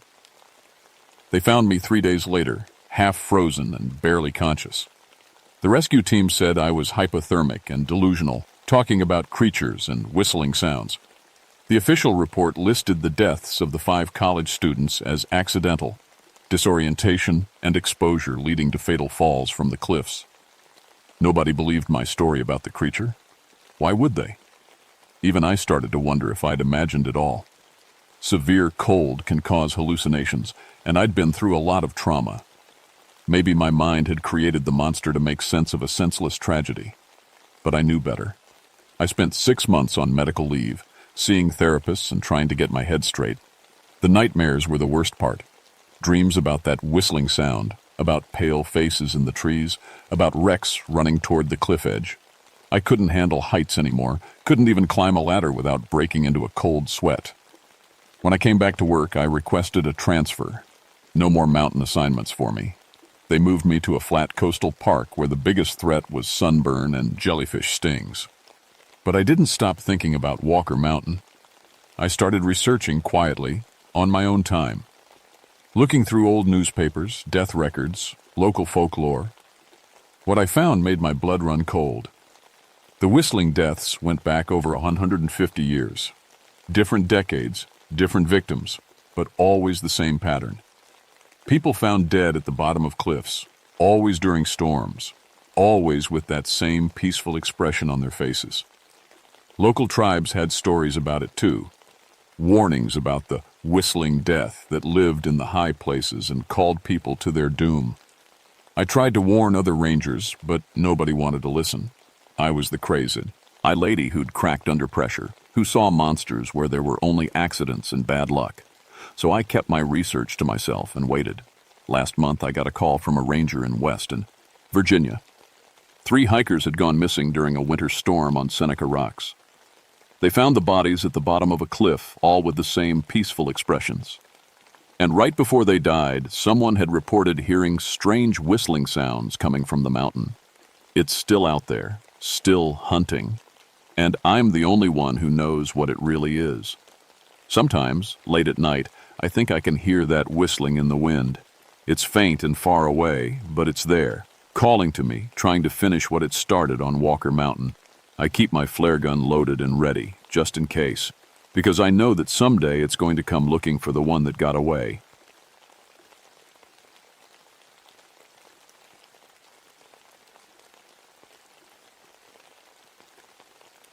My name is Michael O'Brien, but everyone calls me Mike. I've been a forest ranger for 18 years now, working the Cherokee National Forest in Tennessee. Before that, I spent 6 years underground in the coal mines, just like my daddy and his daddy before him. Mining runs in the O'Brien blood, you could say. But sometimes I wonder if that's more of a curse than a blessing. It was August 1991, and the heat was killing everything. The trees looked like they were dying of thirst, their leaves curling up brown at the edges. Even the birds had gone quiet. I was driving my pickup up the old mountain road to Copper Hill Basin, windows down because the air conditioning had given up the ghost 2 days before. The radio crackled with static, then went dead. That should have been my first warning. I was heading up to check on the old copper mines. The state was thinking about opening them up for tours, maybe bringing in some tourist money to help the local folks. My job was to make sure they were safe. Check for bad air, weak supports, that kind of thing. I'd done it 100 times before at different sites. Should have been easy work. The road got rougher as I climbed higher. Weeds grew up through cracks in the asphalt, and tree branches scraped against my truck like fingers trying to hold me back. I hadn't seen another car in 30 minutes. Up here, you could disappear and nobody would find you for weeks. Finally, I reached the old mining camp, or what was left of it. A few wooden buildings still stood, but most had fallen down or been taken back by the forest. Vines covered everything like green bandages trying to heal old wounds. The biggest building had been the company store, where miners bought their supplies. Now its windows stared out like empty eye sockets. I parked and grabbed my gear, hard hat with a light air tester, rope, first aid kit. The basics for going underground. As I walked toward the mine entrance, something crunched under my boots. I looked down and saw old glass bottles, rusty cans, and scraps of metal. Trash from when this place was alive, 70 years ago. The main mine shaft cut into the mountain like a black mouth. Rails for the ore carts ran right up to the edge, then disappeared into darkness. A metal sign hung crooked next to the entrance. Danger, abandoned mine, keep out. The letters were faded, but still readable. I clicked on my headlamp and stepped inside. The air felt different immediately. Cooler, but thick somehow, like breathing through wet cloth. My light beam pushed about 20 feet into the tunnel before the darkness swallowed it up. The walls were rough rock, stained orange and green from old copper deposits. About 50 feet in, I stopped to test the air. My meter showed normal oxygen levels, no dangerous gases. Good so far. I marked the spot with chalk and kept going deeper. That's when I heard it. Tap, tap, tap. Metal on stone. Like someone hitting rock with a pickaxe, way down in the depths of the mine. I stopped walking and listened hard. The sound came again, slow, steady, echoing up from somewhere deep below. "Hello?" I called out. My voice bounced off the walls and faded away. No answer. Just that tapping sound, patient as a heartbeat. Could be anything, I told myself. Water dripping on metal, rocks settling. Old mines make all kinds of noises.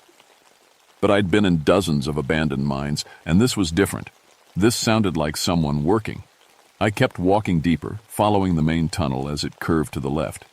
My light picked up something strange on the ground. Fresh wood shavings. Little curls of pine, like someone had been whittling. But the wood was clean and yellow, not dark and rotten like it should have been after 70 years. The tapping got louder as I went, deeper. Now I could hear other sounds too. The squeak of metal wheels, like an ore cart rolling along tracks. But that was impossible. The mine company had pulled up most of the rails when they abandoned the place in the 1920s. I rounded another corner and stopped dead. My light shone on a pile of copper ore stacked neat and tidy beside the tunnel wall. The chunks were clean, with bright green streaks running through them. Fresh-cut ore, like it had been pulled from the rock yesterday. My hands started shaking. I'd read the old records before coming up here. This mine had been worked out in 1925. There hadn't been any good ore left. That's why the company shut it down. So where did this come from? The tapping stopped suddenly, like whoever was doing it had heard me coming. The silence felt heavy, like something watching and waiting. I clicked off my light and stood very still in the darkness. That's when I heard the voices. The voices drifted up from somewhere far below, faint as smoke, but clear enough to make out words. Men talking in low tones, their words bouncing off rock walls before reaching my ears. "Jimmy, bring that cart over here. Watch your head on that timber." This vein's running deeper than we thought. I turned my light back on and followed the sound. The main tunnel split into 3 smaller passages, all sloping down into the mountain. The voices came from the middle one. I could see old wooden support beams, some looking solid as the day they were put up. That didn't make sense either. Wood rots fast in mines. These should have collapsed decades ago. As I walked down the sloping tunnel, my light caught something that made my blood turn cold. Fresh footprints in the dirt. Boot prints, size 10 or 11, with deep treads like work boots. And they were heading the same direction I was. I stopped and looked behind me. My own footprints showed clear in the dust, but these other ones were different. Deeper, like whoever made them was carrying something heavy, and there were a lot of them, going both ways. Like people had been walking this tunnel all day long. The voices got clearer as I went deeper. "Tommy, check that support beam. Looks like she's starting to sag. Air's getting thick down here.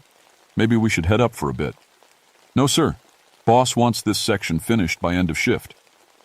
I knew those voices weren't coming from any living men, but they sounded so real, so normal. Just miners doing their work, same as miners everywhere. Except these men had been dead for 70 years. The tunnel opened up into a bigger chamber, maybe 30 feet across. My light swept around the walls and I saw things that shouldn't exist. Fresh wooden beams holding up the ceiling, clean copper ore sorted into piles, pickaxes and shovels leaning against the wall, their handles smooth and unworn. And in the center of it all, an ore cart sitting on rails that gleamed like they'd been laid yesterday. I walked over to the cart and touched it with one finger. Real metal, solid and cold. I pushed it gently and it rolled forward with a squeaking sound, the same sound I'd been hearing from above. "You shouldn't be down here, mister." I spun around so fast I nearly fell over. A man stood at the far end of the chamber, just at the edge of my light beam. He wore dirty overalls and a cloth cap with a pickaxe hanging from his belt. His face was hard to see in the shadows, but I could make out a thick mustache and deep-set eyes. "Mine's not safe for visitors," he said. His voice sounded normal, but hollow somehow, like an echo of an echo. "Cave-ins happen all the time." I tried to speak, but no words came out. The man stepped closer, and I could see him better. His clothes were old-fashioned, like pictures from the 1920s. His skin looked gray, like he'd been underground too long without seeing sunlight. "I'm a forest ranger," I finally managed to say. "I'm here to check on mine safety." The man tilted his head, studying me. "Horseshoe. Anger, huh? What's your name, son?" "Michael O'Brien, Mike." His eyes went wide. "O'Brien? You wouldn't be kin to Patrick O'Brien, would you? Big Irish fella, worked the number 3 shaft." My heart started pounding. That was my grandfather, but he died in 1925. The man nodded slowly. "Aye, he did. Good man, Patrick. Tried to warn us about the gas pocket in level 5. Company wouldn't listen." He looked at me with sad eyes. "You got his look about you. Same stubborn jaw." I backed toward the tunnel entrance, but more men appeared in the shadows. 5, 6, maybe 7 of them. All dressed like my grandfather's time. All carrying mining tools. All staring at me with those gray, hollow faces. "We've been working down here a long time," said the first man. "Ever since the cave-in. Company said it was an accident, but we know better. They knew about the gas. Knew the supports were weak. Sent us down anyway because they wanted that copper." Another man stepped forward, younger than the first, with blonde hair under his cap. 47 of us died that day. Never saw sunlight again. Never got to say goodbye to our families. Been working these tunnels ever since, trying to finish what we started. "You need to leave," said the first man, his voice getting harder. "This is our place now. Our work. We don't need any rangers or inspectors or company men coming down here telling us what's safe and what's not." I reached for my radio, but it was nothing but static. Too deep underground, too much rock between me and the surface. I was on my own. "I just want to help," I said. "Make sure nobody else gets hurt." The man with the mustache laughed, but it wasn't a happy sound. "Help? Like the company helped us? Like they helped our families after we died? Left them with nothing, not even bodies to bury?" The group of men started moving closer. Their boots made no sound on the rocky floor, but I could feel them coming like a cold wind. One of them dragged his pickaxe behind him, metal scraping on stone. "We know why you're really here," said another voice, from the shadows. "Want to bring tourists down into our mine, turn our grave into a carnival ride, make money off our bones." I ran. I stumbled back up the tunnel, my light bouncing wildly off the walls. Behind me I could hear them following, not running but walking with the steady pace of men who had all the time in the world. Their voices echoed after me. "Can't leave now, boy. Work's not finished. Your grandfather would want you to stay." I reached the main tunnel and turned toward the entrance, toward sunlight and fresh air and the world of the living. But something was wrong. The tunnel looked different now. Wooden support beams crossed overhead where none had been before. Rails ran along the floor, leading deeper into the mountain instead of out. And the air tasted of copper dust and old death. I kept running, but the tunnel seemed to stretch on forever. My light showed the same rock walls, the same wooden beams over and over, like I was running in place. Behind me, the voices got closer. "No use running, Mike O'Brien. Mountain's got you now, just like it got us." Finally, I saw light ahead. Real light, not the yellow beam from my helmet. Daylight, streaming in through the mine entrance. I put on a burst of speed and burst out into the afternoon sun. But I wasn't at the entrance anymore. I stood on a wooden platform built into the side of the mountain. Below me, the mining camp spread out like it was 1925 again. The buildings were whole and painted, smoke rising from chimneys. Men in work clothes walked between the structures, carrying lunch pails and tools. I could hear voices, laughter, the sound of hammers on metal. "Welcome to Copper Hill Hollow," said a voice behind me. I turned around. The man with the mustache stood there, looking more solid now, more real. His overalls were cleaner, his face had more color, but his eyes were still empty, still, cold as winter shadows. "This is how it was," he said, "before the company got greedy, before they cut corners on safety to save a few dollars. We were good men, Mike, honest workers.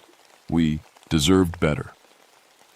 Other miners gathered on the platform around us. I could see them clearly now, their faces, their names embroidered on their work shirts. Tommy Walsh, Jimmy Peterson, David McLeod, names I remembered from the old accident reports.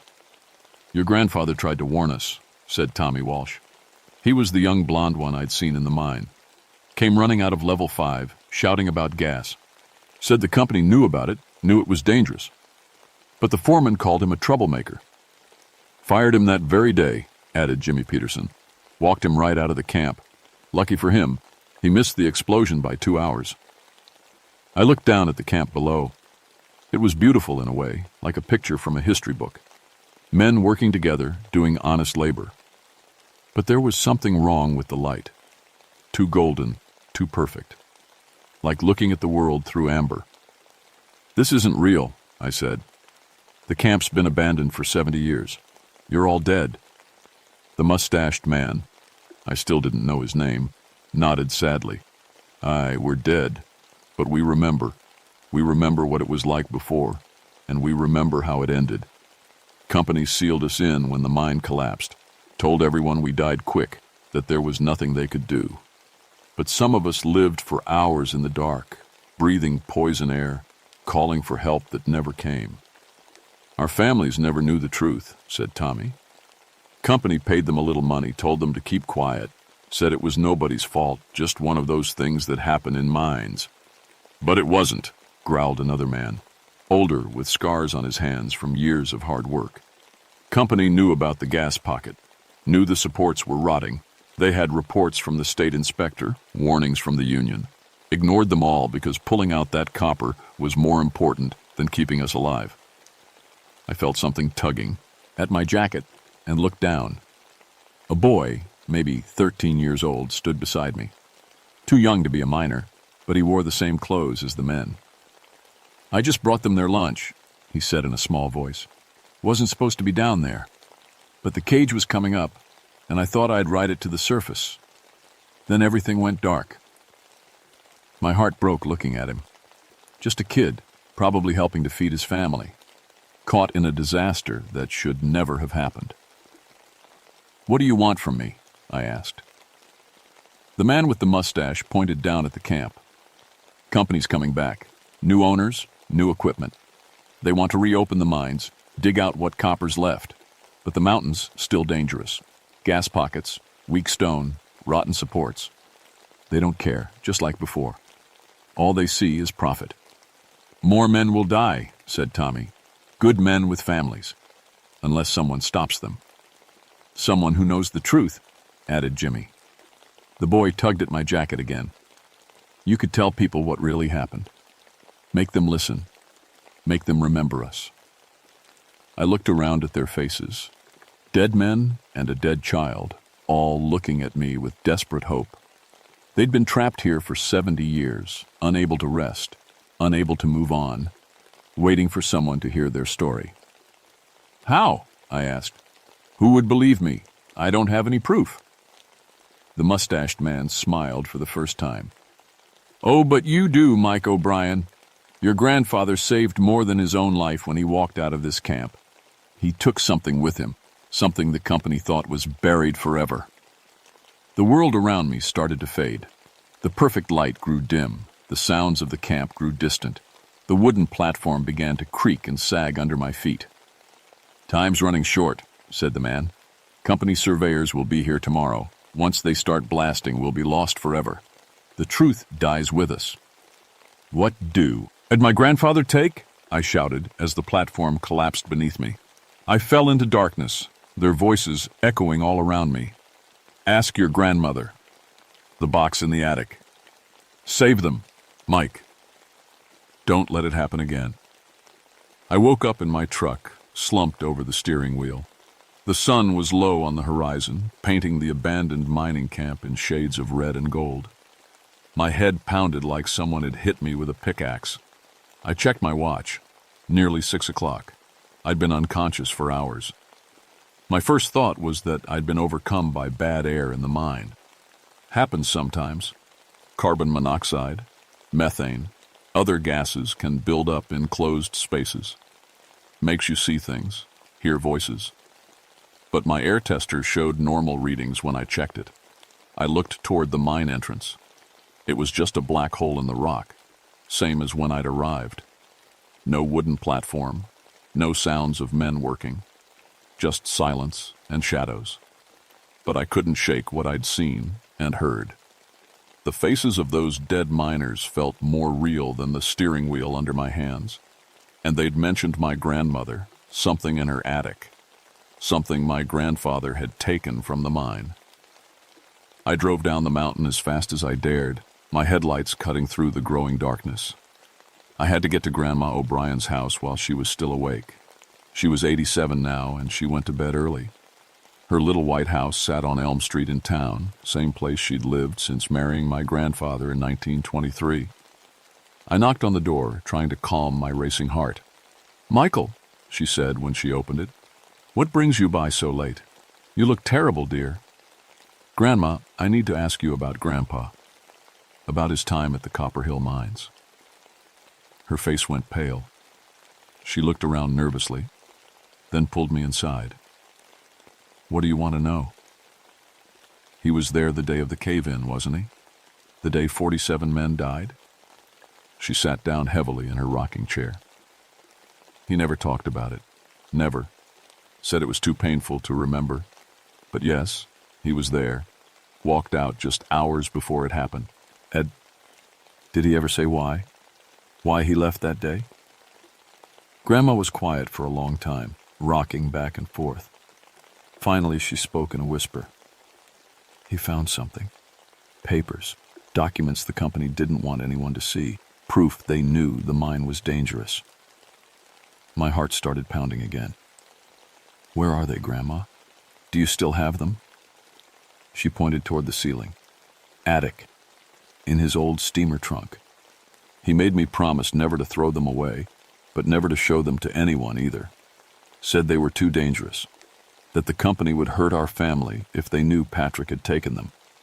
10 minutes later, I was in the dusty attic pulling papers from a metal box. My grandfather's handwriting covered page after page. Notes about gas readings, unsafe support beams, company orders to ignore safety warnings, and there were official documents too. Reports from state inspectors, memos from company executives, union complaints that were filed away and forgotten. The worst was a letter from the mine foreman to company headquarters dated 2 days before the cave-in. Workers continue to report dangerous gas levels in level 5. Recommend immediate evacuation and safety review before proceeding. However, copper deposits in this area are extremely valuable. Please advise on acceptable risk levels. The response came back the next day. Continue operations as planned. Copper prices are at all-time high. Minor safety concerns should not interfere with production schedule. 47 men died because of those words. I drove straight to the sheriff's office, even though it was nearly midnight. Sheriff Davis had been a friend of my family for years. He'd listen, even if the story sounded crazy. Mike, what in the hell are you doing here so late? He asked when I burst through the door. I spread the papers across his desk. Bill, I need you to look at these. They're and the 1925 mining disaster at Copper Hill Hollow. He put on his reading glasses and studied the documents. His face grew more serious with each page.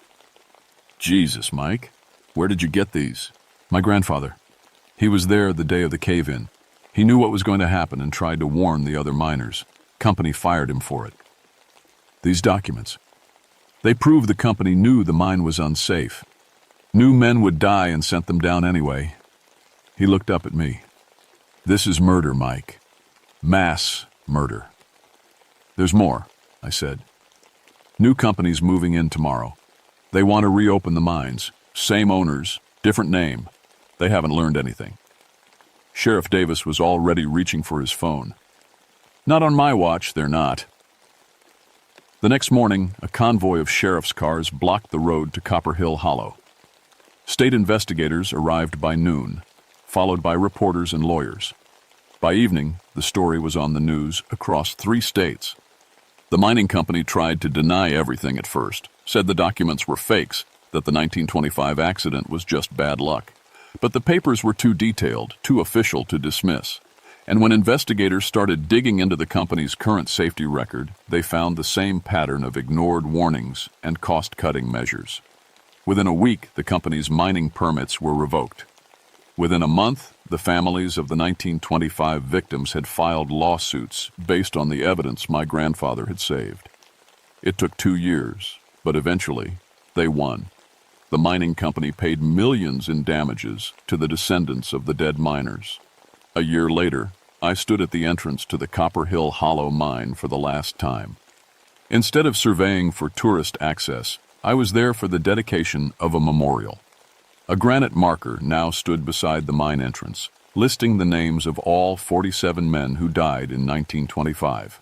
At the bottom, it read, "They died not from accident, but from greed. Let their sacrifice ensure this never happens again." The mine entrances had been properly sealed now, made safe so no one else was. would be hurt. The old mining camp was being turned into a historical site, but not the kind that makes light of tragedy. This would be a place of remembrance, where school children could learn about the cost of putting profits before people. As the crowd of family members and officials dispersed, I walked closer to the mine entrance. The granite memorial gleamed in the afternoon sun, and fresh flowers lay at its base. For the first time since that strange day underground, I felt at peace. "Thank you, Mike." I turned around, half expecting to see empty air. But there he was, the man with the mustache, looking more solid and real than ever. The other miners stood behind him, including the young boy who'd just been bringing lunch. "We can rest now," said Tommy Walsh. "Our families know the truth. The company's been punished. No one else has to die in these mountains." "Your grandfather would be proud," added Jimmy Peterson.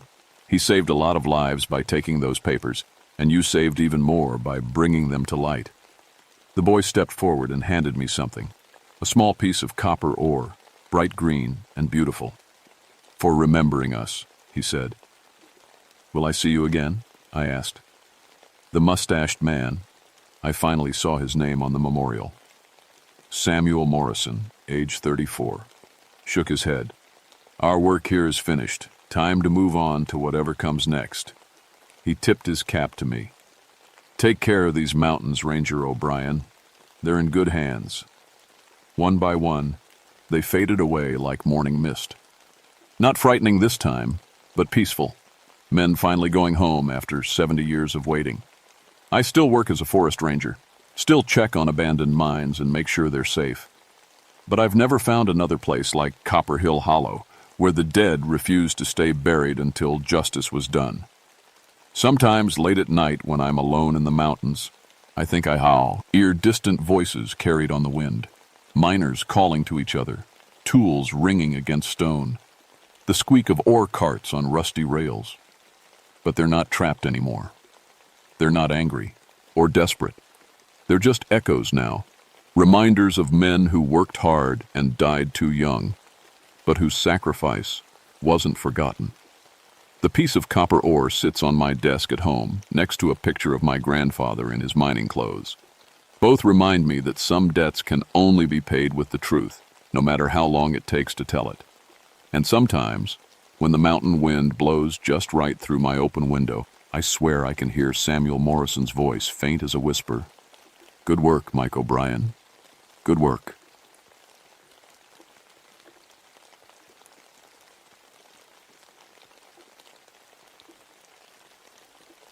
My name is Marcus Rutherford, but everyone calls me Mac.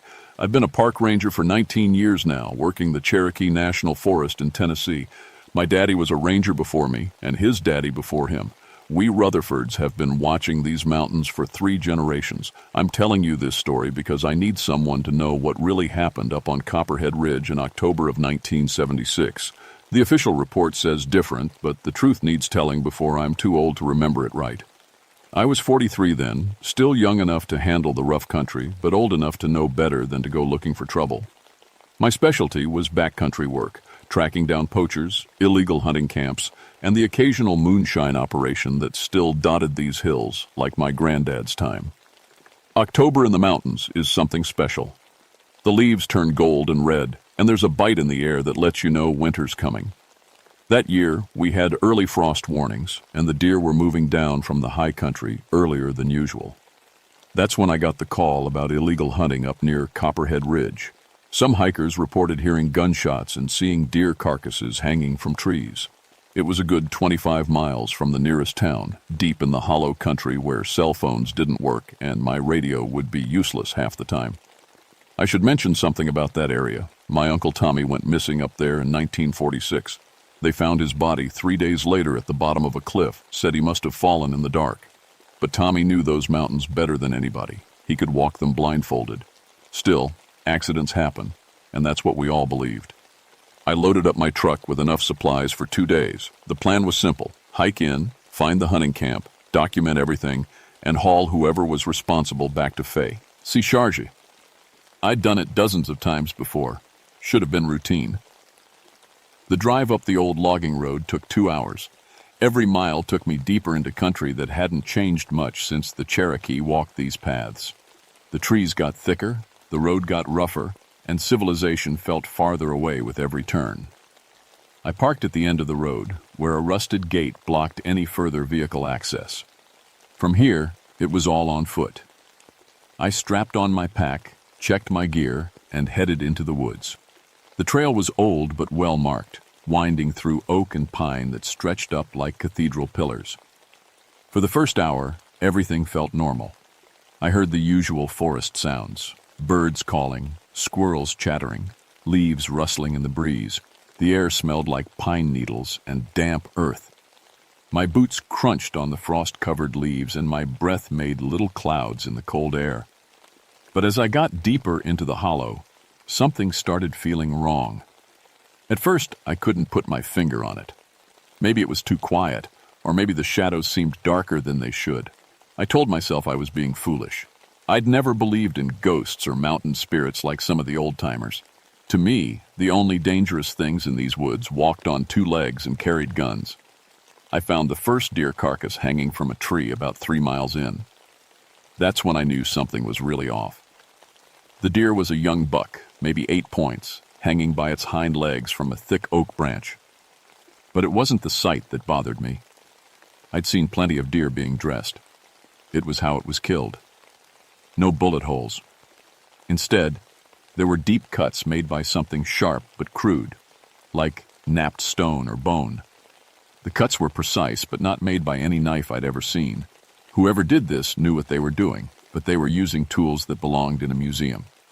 I took pictures and made notes, trying to stay professional. Maybe it was some survival nuts playing at being primitive hunters. Illegal, but not unheard of.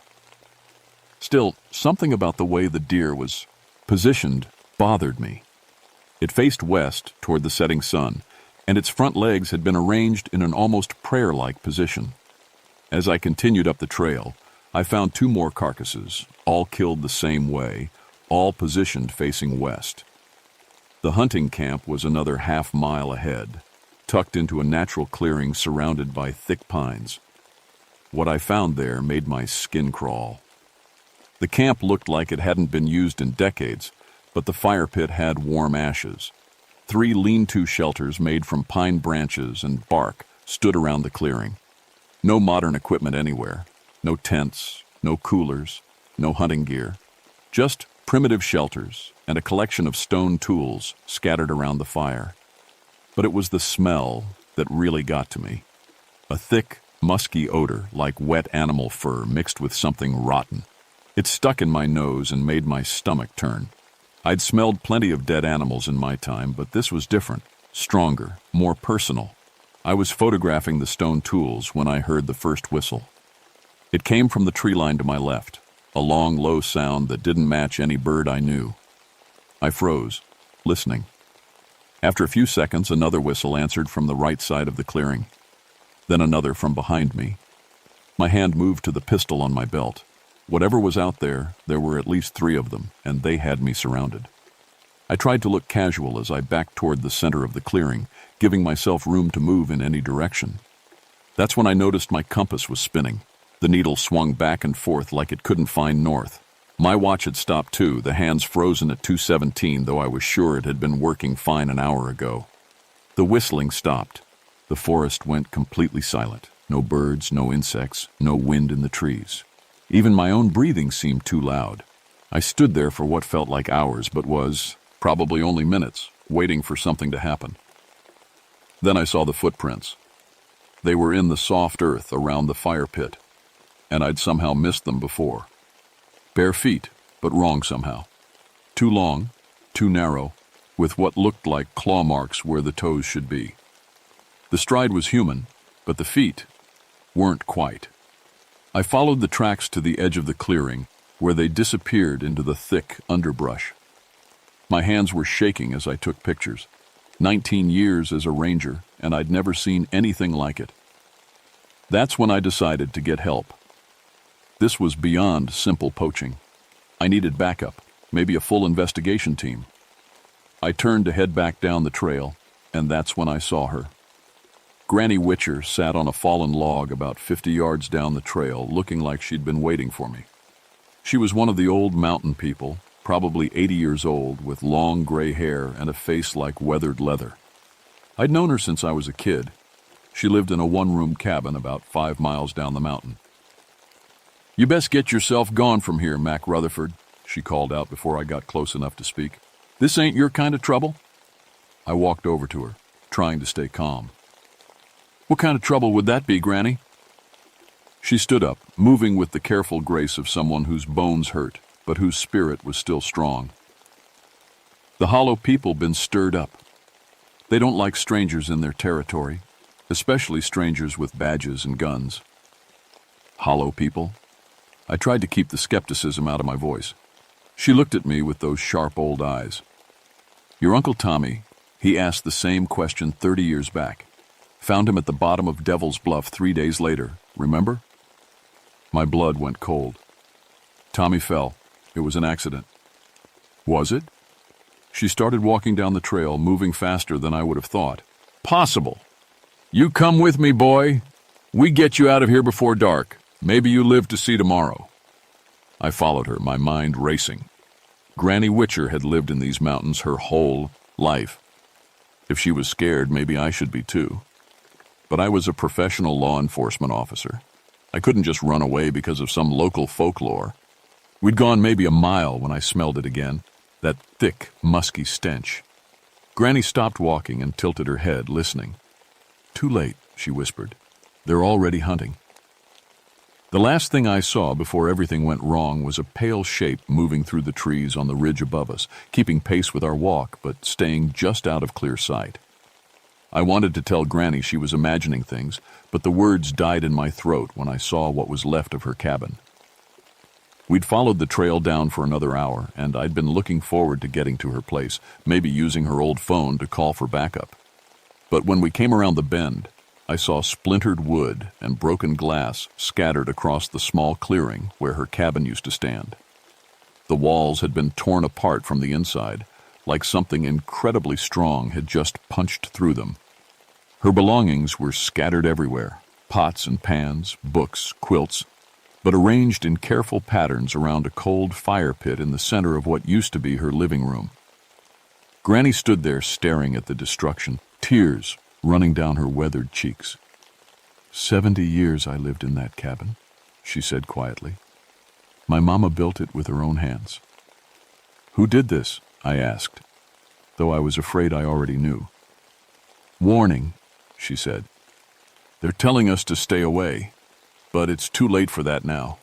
We've seen too much." I was examining the claw marks on what remained of the front door when I heard Granny scream. I spun around and saw her backing away from the tree line, pointing at something I couldn't see. "There," she shouted. "In the shadows." I followed her gaze and caught a glimpse of something that made my blood freeze. A figure, tall and unnaturally thin, watching us from behind a large pine tree. It was pale, almost white, and moved wrong, too fluid, like its joints bent in directions they shouldn't. I drew my pistol. "This is a federal officer. Come out where I can see you." The figure didn't move, didn't speak, just stood there watching us with what looked like yellow eyes that reflected the late afternoon light like an animal's. "Don't look at it direct," Granny whispered. "They don't like being seen." But I was already staring, trying to make sense of what I was looking at. It was definitely human-shaped, but stretched out and wrong. Its arms hung too long, its fingers were too thin, and its face was like looking at a person through dirty water, familiar but distorted. Then it smiled, showing teeth that had been filed to points, and stepped back into the shadows. 1 second it was there, the next it was gone, like it had never existed. "We need to move," I said, trying to keep my voice steady. "Now!" But Granny wasn't moving. She was staring past me with an expression of pure terror. I turned around and saw why. There were more of them, at least 6 figures standing at the edge of the clearing, all with that same pale, stretched look. They were arranged in a rough circle around us, cutting off our escape routes, and they were all smiling with those horrible pointed teeth. The biggest one, standing directly in front of us, took a step forward. When it spoke, its voice was like wind through dry leaves. "Been long time since visitors." The words came slowly, like it was remembering how human speech worked. "You not welcome here." I raised my gun, but my hands were shaking so badly I could barely aim. "Stay back. I'm warning you." It tilted its head, studying me with those yellow eyes. "Warnings are for the living." Then it let out a whistle, high and piercing. That was answered by the others. That's when they started moving. They didn't run like humans. They moved in a crouched, loping gait that covered ground impossibly fast. I got off 2 shots before the first one reached me, and I swear I hit it center mass, but it just kept coming like the bullets passed right through. I grabbed Granny's arm and ran. We crashed through the underbrush, branches tearing at our clothes and faces. Behind us, I could hear them following. Not just the sound of feet on leaves, but that awful whistling coming from all directions now. They were hurting us, driving us deeper into the hollow where no one would ever find our bodies. Granny was moving faster than any 80-year-old should, but I could tell she was fading. Her breathing was getting ragged, and she stumbled more with each step. "The caves," she gasped as we paused behind a large boulder. "Old moonshine caves. Your granddad showed you." I knew the ones she meant. A network of limestone caves about a mile north, where moonshiners used to hide their stills during Prohibition. My granddad had shown them to me when I was 12, made me promise never to tell anyone about them. "Can you make it?" I asked. She nodded, though she didn't look sure. "Better than staying here." We started moving again, but we'd only gone a few hundred yards when I heard Granny cry out behind me. I turned and saw one of those things had her by the arm, lifting her off the ground like she weighed nothing. I put 3 bullets into it at close range. This time, I saw them hit, saw the black blood spray from its chest, but it barely flinched. It looked at me with those yellow eyes and made a sound that might have been laughter.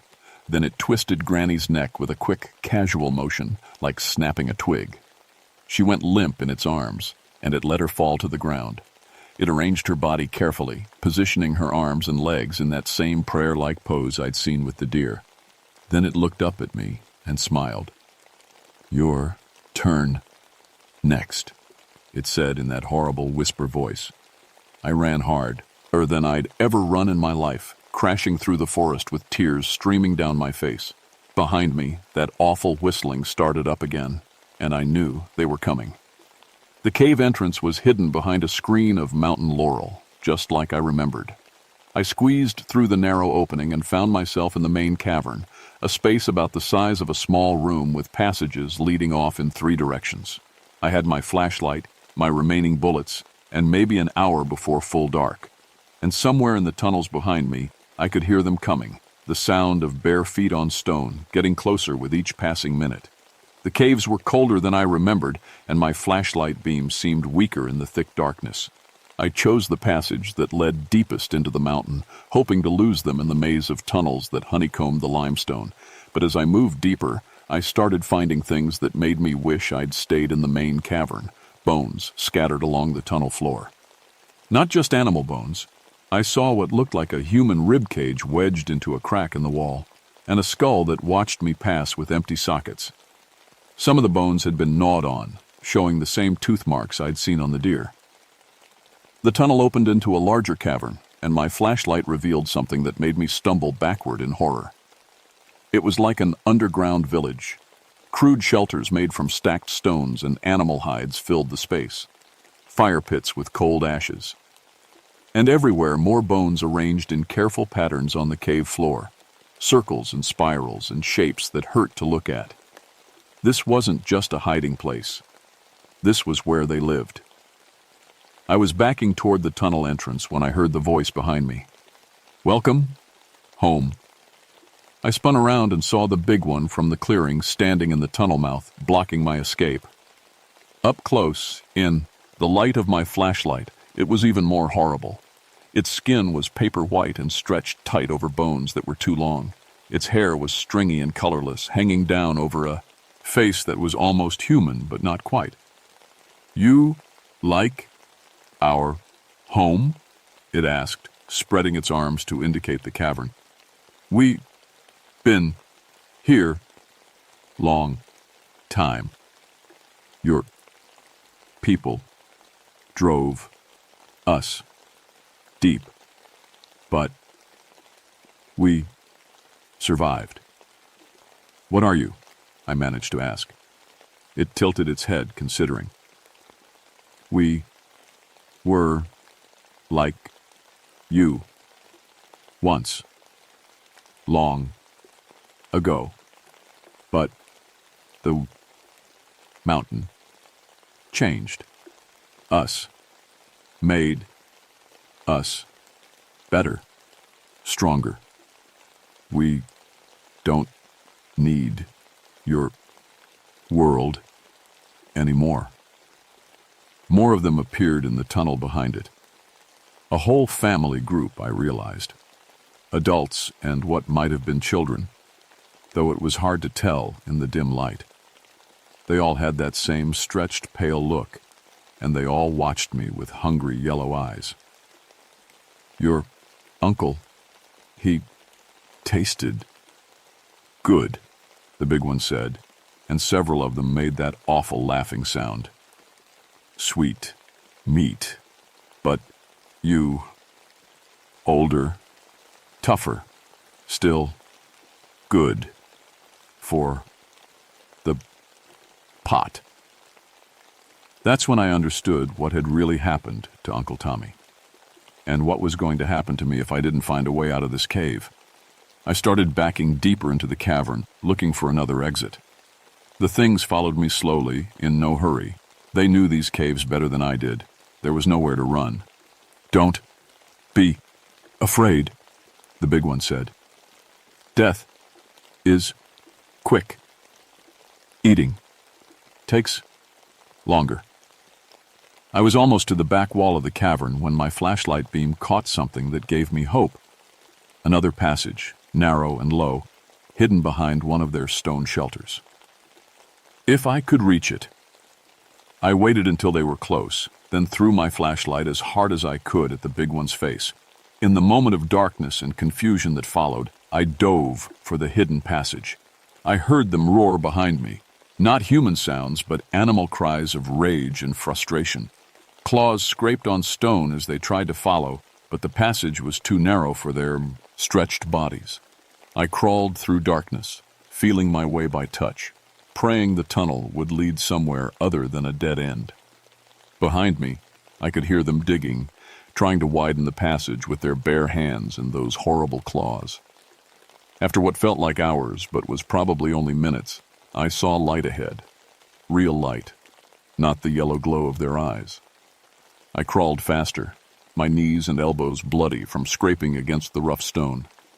The tunnel ended at a cliff face, looking out over the valley far below. The opening was barely wide enough for me to squeeze through, but it was better than staying in the cave with those things. I could see the trail that led back to my truck, maybe 3 miles away and 1,000 feet down. If I could reach it before they found another way out of the caves. I started climbing down the cliff face, using every bit of mountaineering skill my daddy had taught me.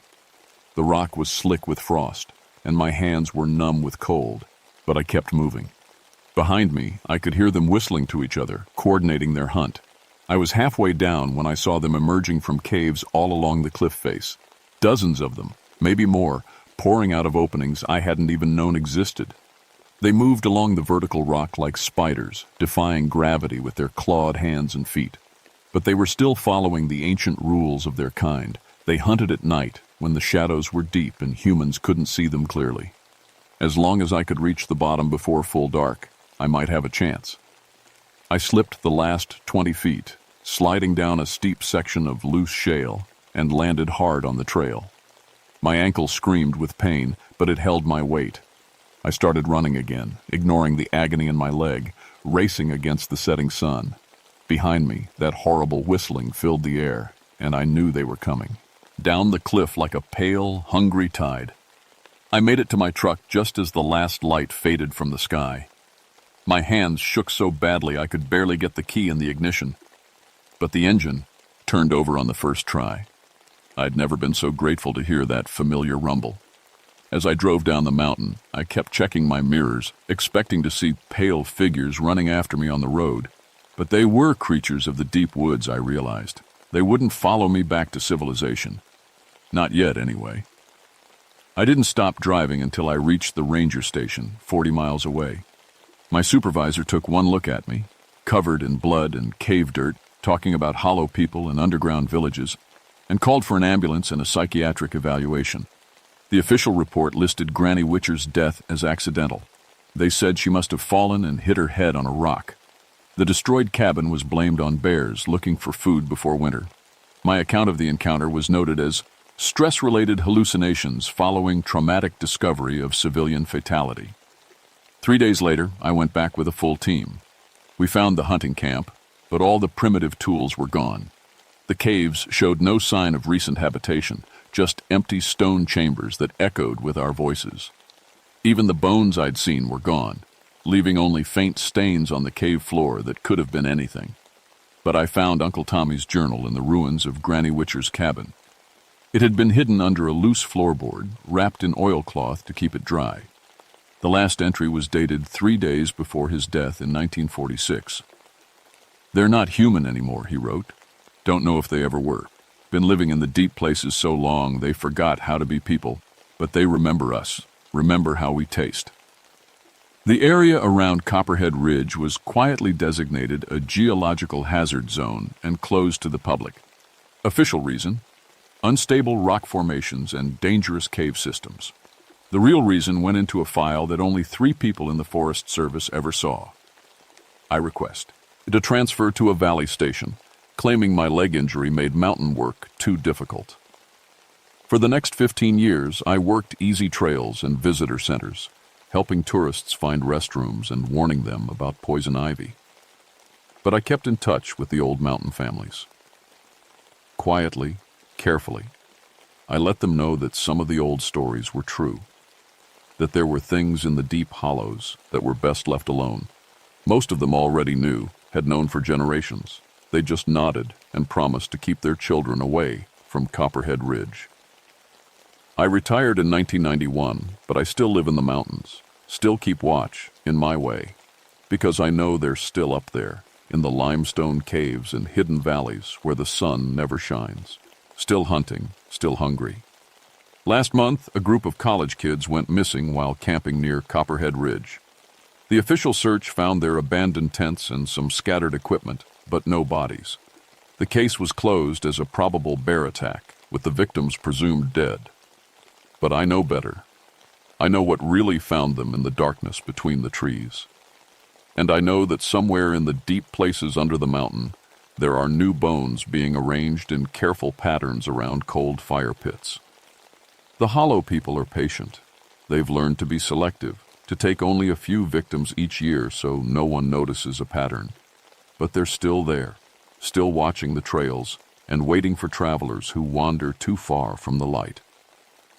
Sometimes on quiet nights when the wind is still, I can hear them whistling to each other across the ridges, calling and answering, patient as the stone itself, hungry as the winter that never ends in the deep places where they make their home. My name is Marcus Rutherford, and I'm telling you this story because I'm old now, and soon there won't be anyone left who knows the truth. Stay out of the hollow country. Stay away from Copperhead Ridge, and if you ever hear that whistling in the woods at night, don't try to find out what's making it. Just run. Run as fast as you can, and don't look back.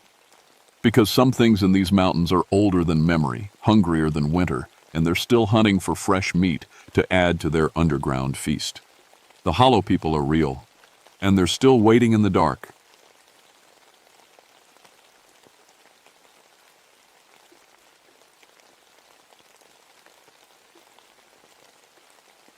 My name is Dave Thompson, and I've been a park ranger for 15 years. I used to build bridges before this job, real ones made of steel and concrete. I thought I knew everything about how bridges work. I was wrong. It was November 1987 when they sent me to Devil's Fork Gorge in West Virginia. The place got its name for good reason. It's a deep cut in the mountains where two streams crash together 300 feet below. There's only one way across, an old suspension bridge built back in the 1930s. My boss wanted me to check if the bridge was safe. "You're the only guy we got who knows bridges," he said. "Go make sure it won't fall down." The drive took 4 hours on winding mountain roads. The last 20 miles were dirt, and my truck bounced around like a toy. When I finally parked at the trailhead, the sun was already getting low. November days are short up there. The hike to the bridge was about a mile through thick woods. Pine trees stood so close together that hardly any light got through. My boots crunched on dead leaves and old snow. Everything smelled like winter, cold and clean and empty. Then I heard it, a creaking sound, like old wood under weight. But there was no wind, and I couldn't see the bridge yet. The path curved around a big rock, and there it was. The bridge stretched across the gorge like a giant spider web. 2 thick cables hung between tall wooden towers, and the walking surface was made of old wooden planks. It looked exactly like the pictures from the 1930s when the government built it as part of some work program. But something felt wrong.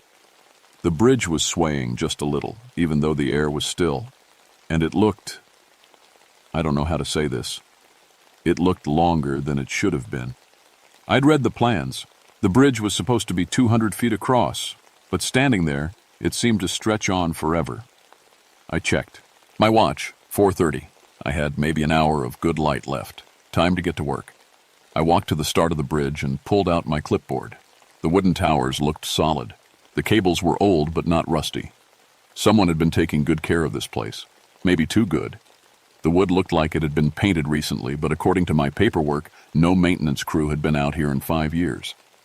That's when I noticed the tools.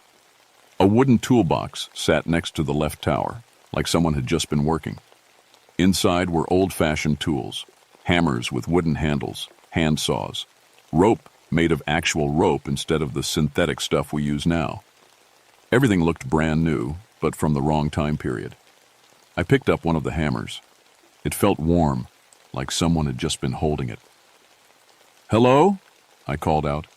My voice echoed off the rocky walls of the gorge. "Anyone here?" Nothing. Just the wind starting to pick up, making the bridge creak and sway. I decided to walk across and check the other side. The wooden planks felt solid under my boots, but every step made the whole bridge move a little. That was normal. Suspension bridges are supposed to move. But this felt different, like something was making it sway on purpose. Halfway across, I stopped. The toolbox was gone from where I'd left it, and there, at the far end of the bridge, stood a man. He was tall and thin, wearing old work clothes, brown pants held up by suspenders, and a faded red shirt. A cloth cap sat on his head, the kind workers wore back in the day. He just stood there watching me. "Hey," I called out. "You okay?" He didn't answer, didn't move, just stared. I started walking toward him, but the bridge began swaying harder. Not from wind. There still wasn't any. It swayed like someone was shaking it. When I looked up again, the man was gone. By the time I reached the other side, it was getting dark fast. The forest looked black between the trees, and fog was starting to rise from the stream far below. I checked the tower on this side, same as the other one. Solid and well-maintained. Too well-maintained. I should have left then. Should have hiked back to my truck and come back in the morning with better equipment. But I'm stubborn, and I wanted to finish the job. That's when I found the inscription carved into the wooden post. Built by James Morrison and crew, 1935, keeper of the bridge until the work is done. The date was right, but I'd never seen that name in any of the records. The fog got thicker as darkness fell. I pulled out my flashlight and started back across the bridge. The wooden planks felt slippery now, and every step echoed in the gorge below. The beam of my light only reached about 10 feet ahead, making everything beyond look like a gray wall.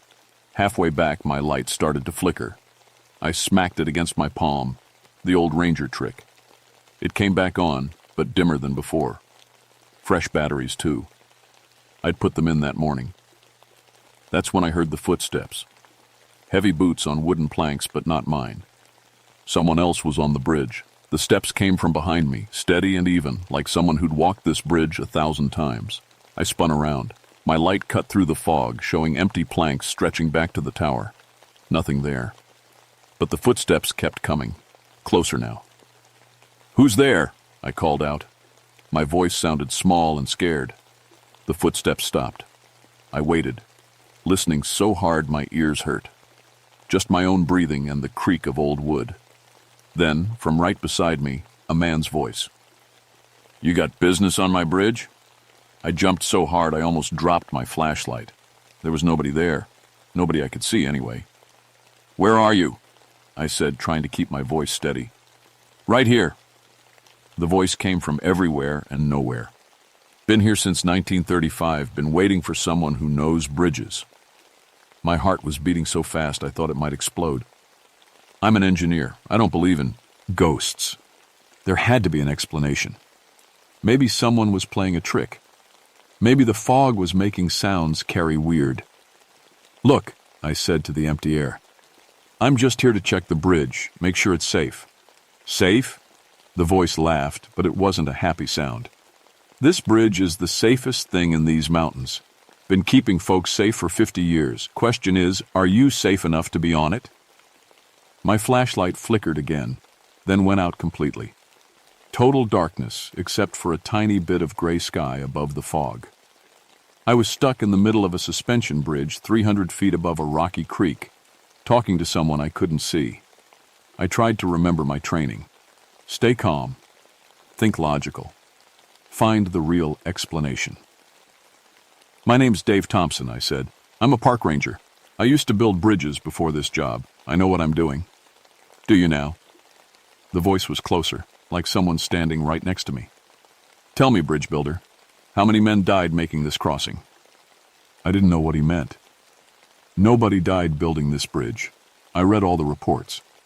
"Not building it," the voice said. "Before it was built, right here, where you're standing." The fog started to clear just a little, and my flashlight came back on by itself.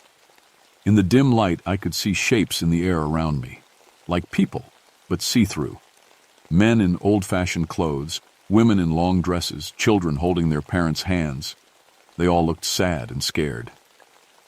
"Stagecoach went over the edge in 1887, the voice explained. 12 folks died.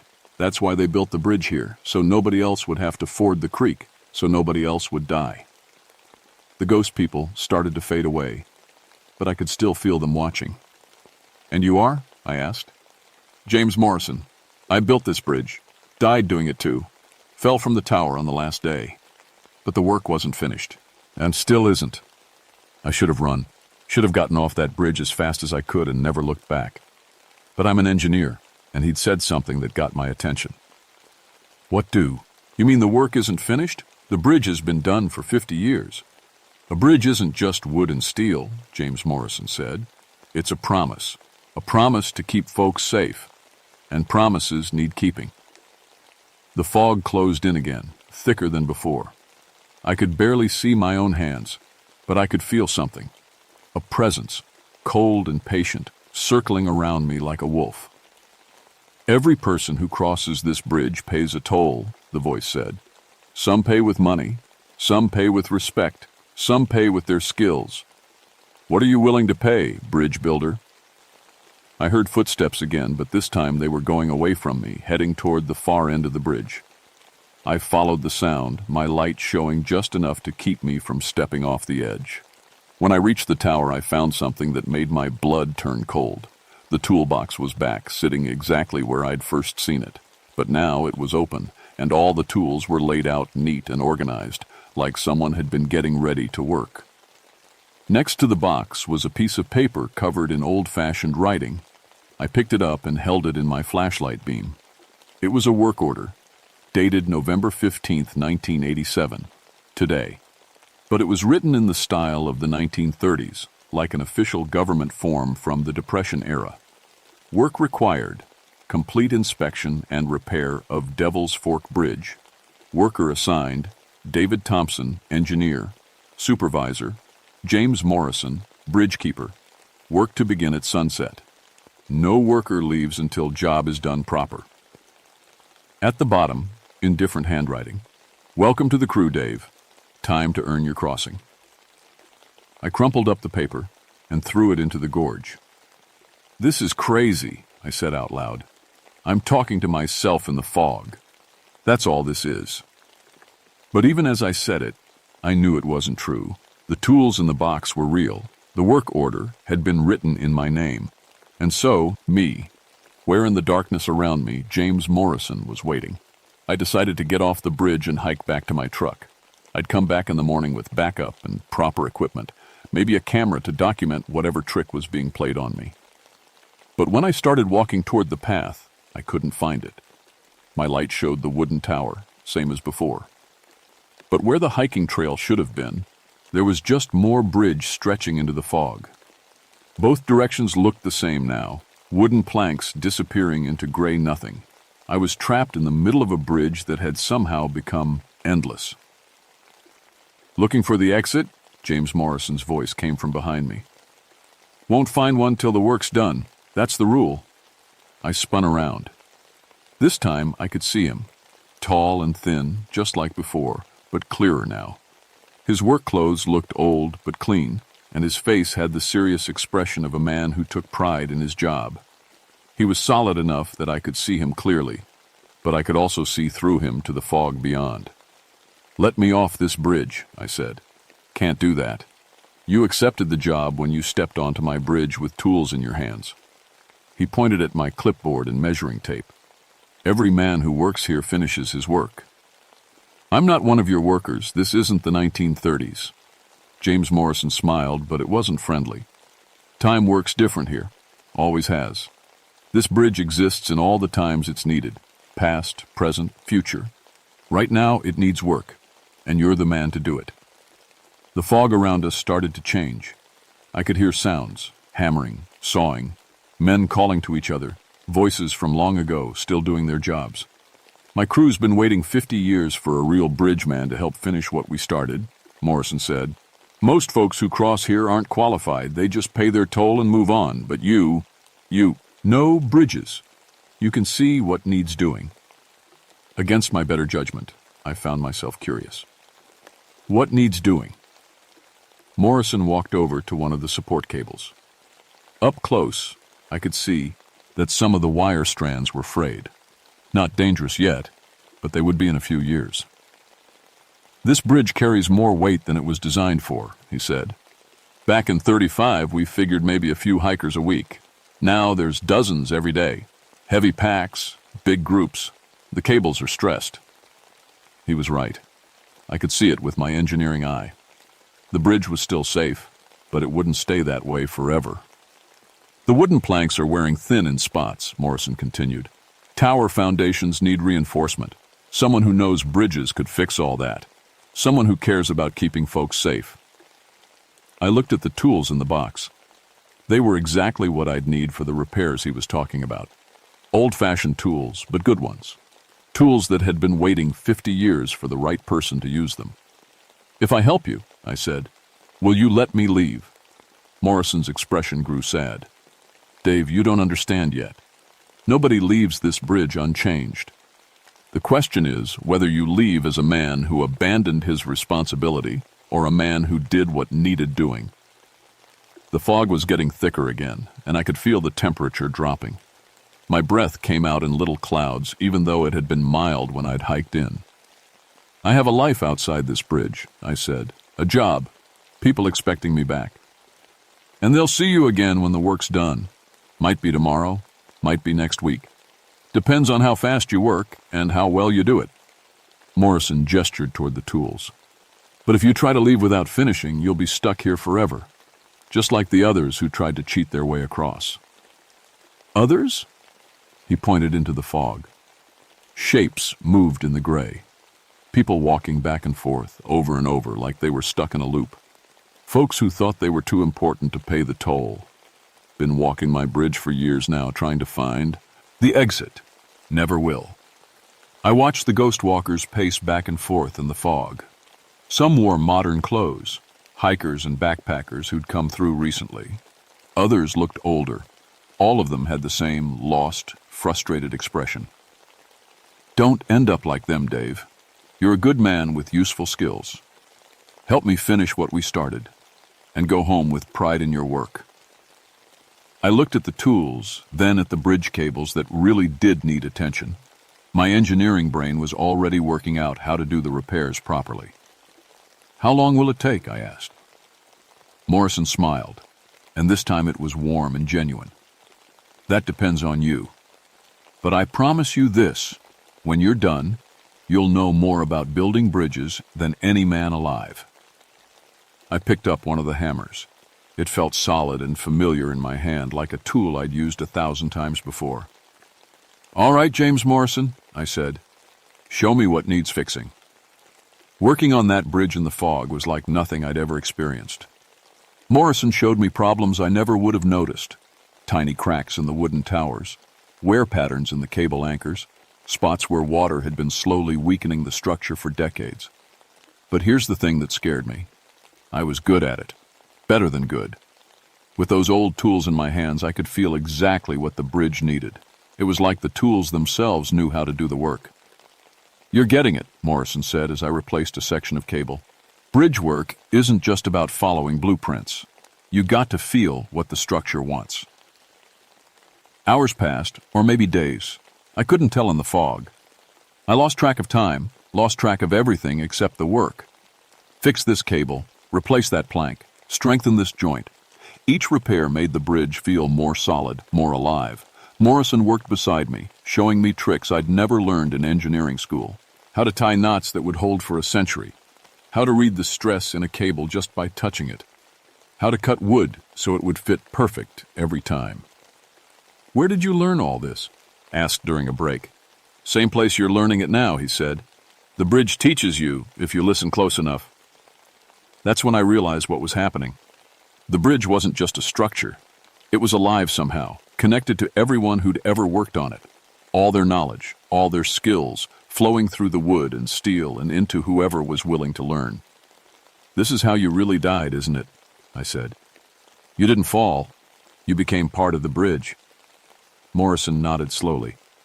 On the last day, when the work was almost done, I felt it calling to me. Felt how much it needed someone to care for it forever. So I stayed. I looked at my hands.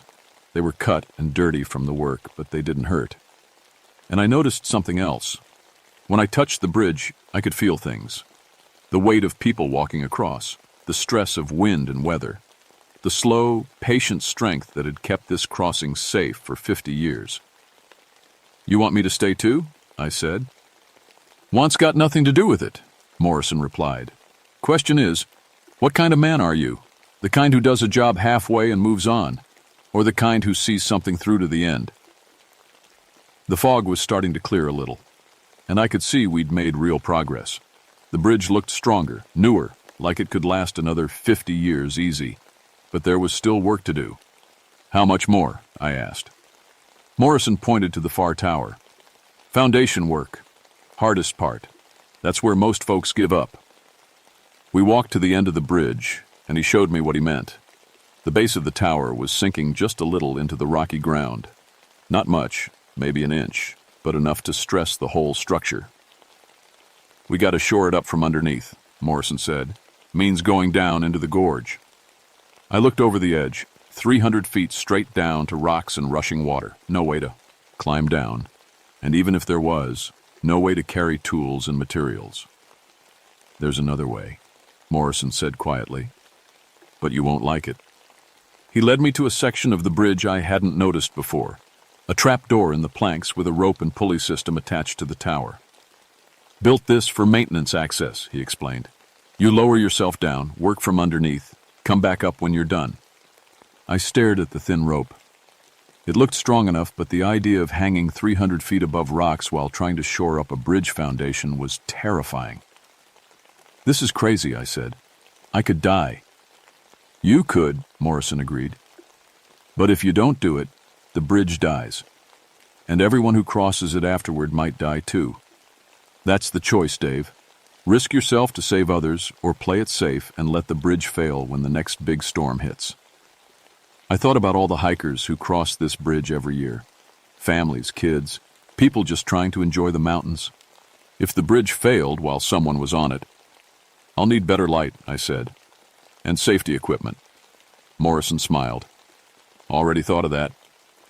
He opened a wooden crate I hadn't seen before. Inside was everything I'd need. Modern climbing gear mixed with old-fashioned tools, kerosene lanterns that would burn steady in the wind. You've been planning this for 50 years, I said. I've been waiting 50 years for the right man to trust with this job. You're him, Dave. I can feel it in how you work, how you care about doing things right. I strapped on the climbing harness and checked the rope one more time.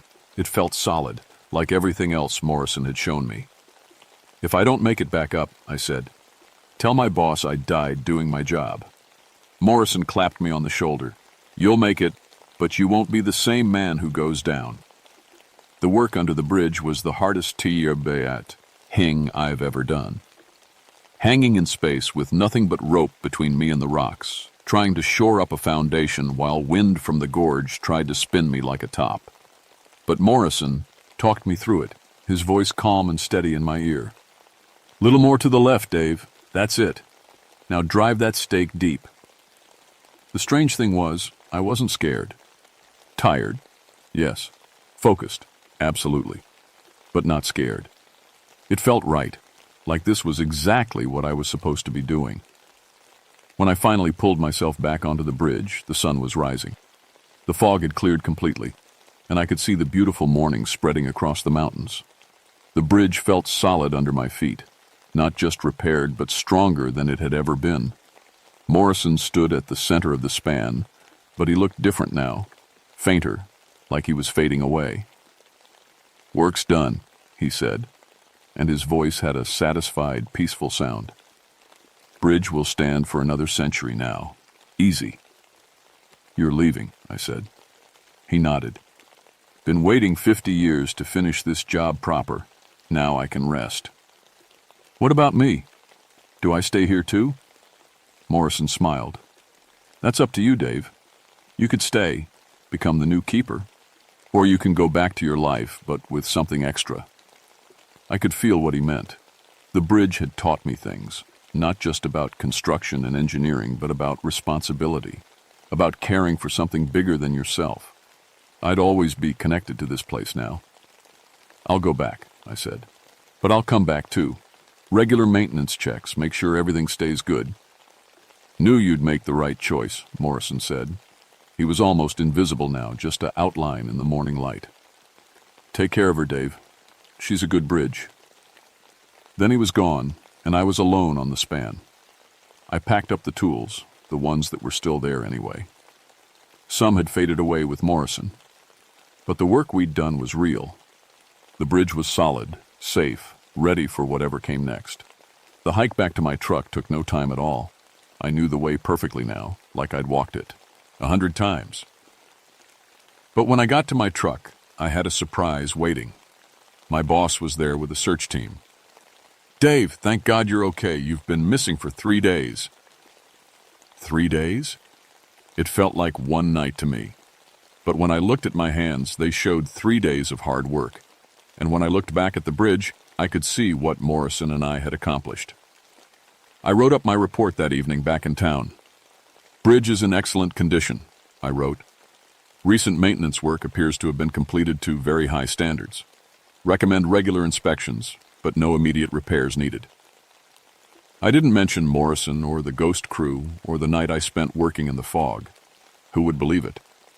But I kept the old hammer I'd used, the one tool that hadn't faded away. It sits on my desk now, a reminder of the best work I've ever done. I go back to Devil's Fork Bridge twice a year now, spring and fall maintenance checks. It's always in perfect condition, like someone's still taking care of it. Sometimes I find small repairs that have been done since my last visit, always with the same careful attention to quality that Morrison taught me. And sometimes, when the fog rolls in at sunset, I hear the sound of hammers and saws echoing from the gorge. The work goes on, done by hands that care about keeping people safe. I'm still a park ranger, still an engineer. But now I'm something else, too. A bridge keeper, just like Morrison. Not trapped here, but connected. Responsible for making sure this crossing stays safe for everyone who needs it. The bridge taught me that some jobs never really end. They just get passed from one person to the next, along with the knowledge of how to do them right. And every time I cross that bridge, I can feel Morrison's approval in the steady sway of the cables and the solid feel of the planks under my feet. The work is done, but it's never finished. That's the nature of bridges. They connect one place to another, one person to the next, one generation to all the ones that follow.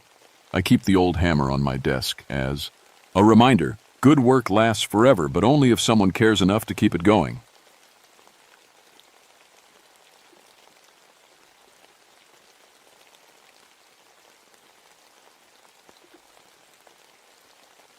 My name is Robert Hensley, but everyone calls me Rob. I've been a forest ranger for 21 years now, working the deep woods of North Carolina's Pisgah National Forest.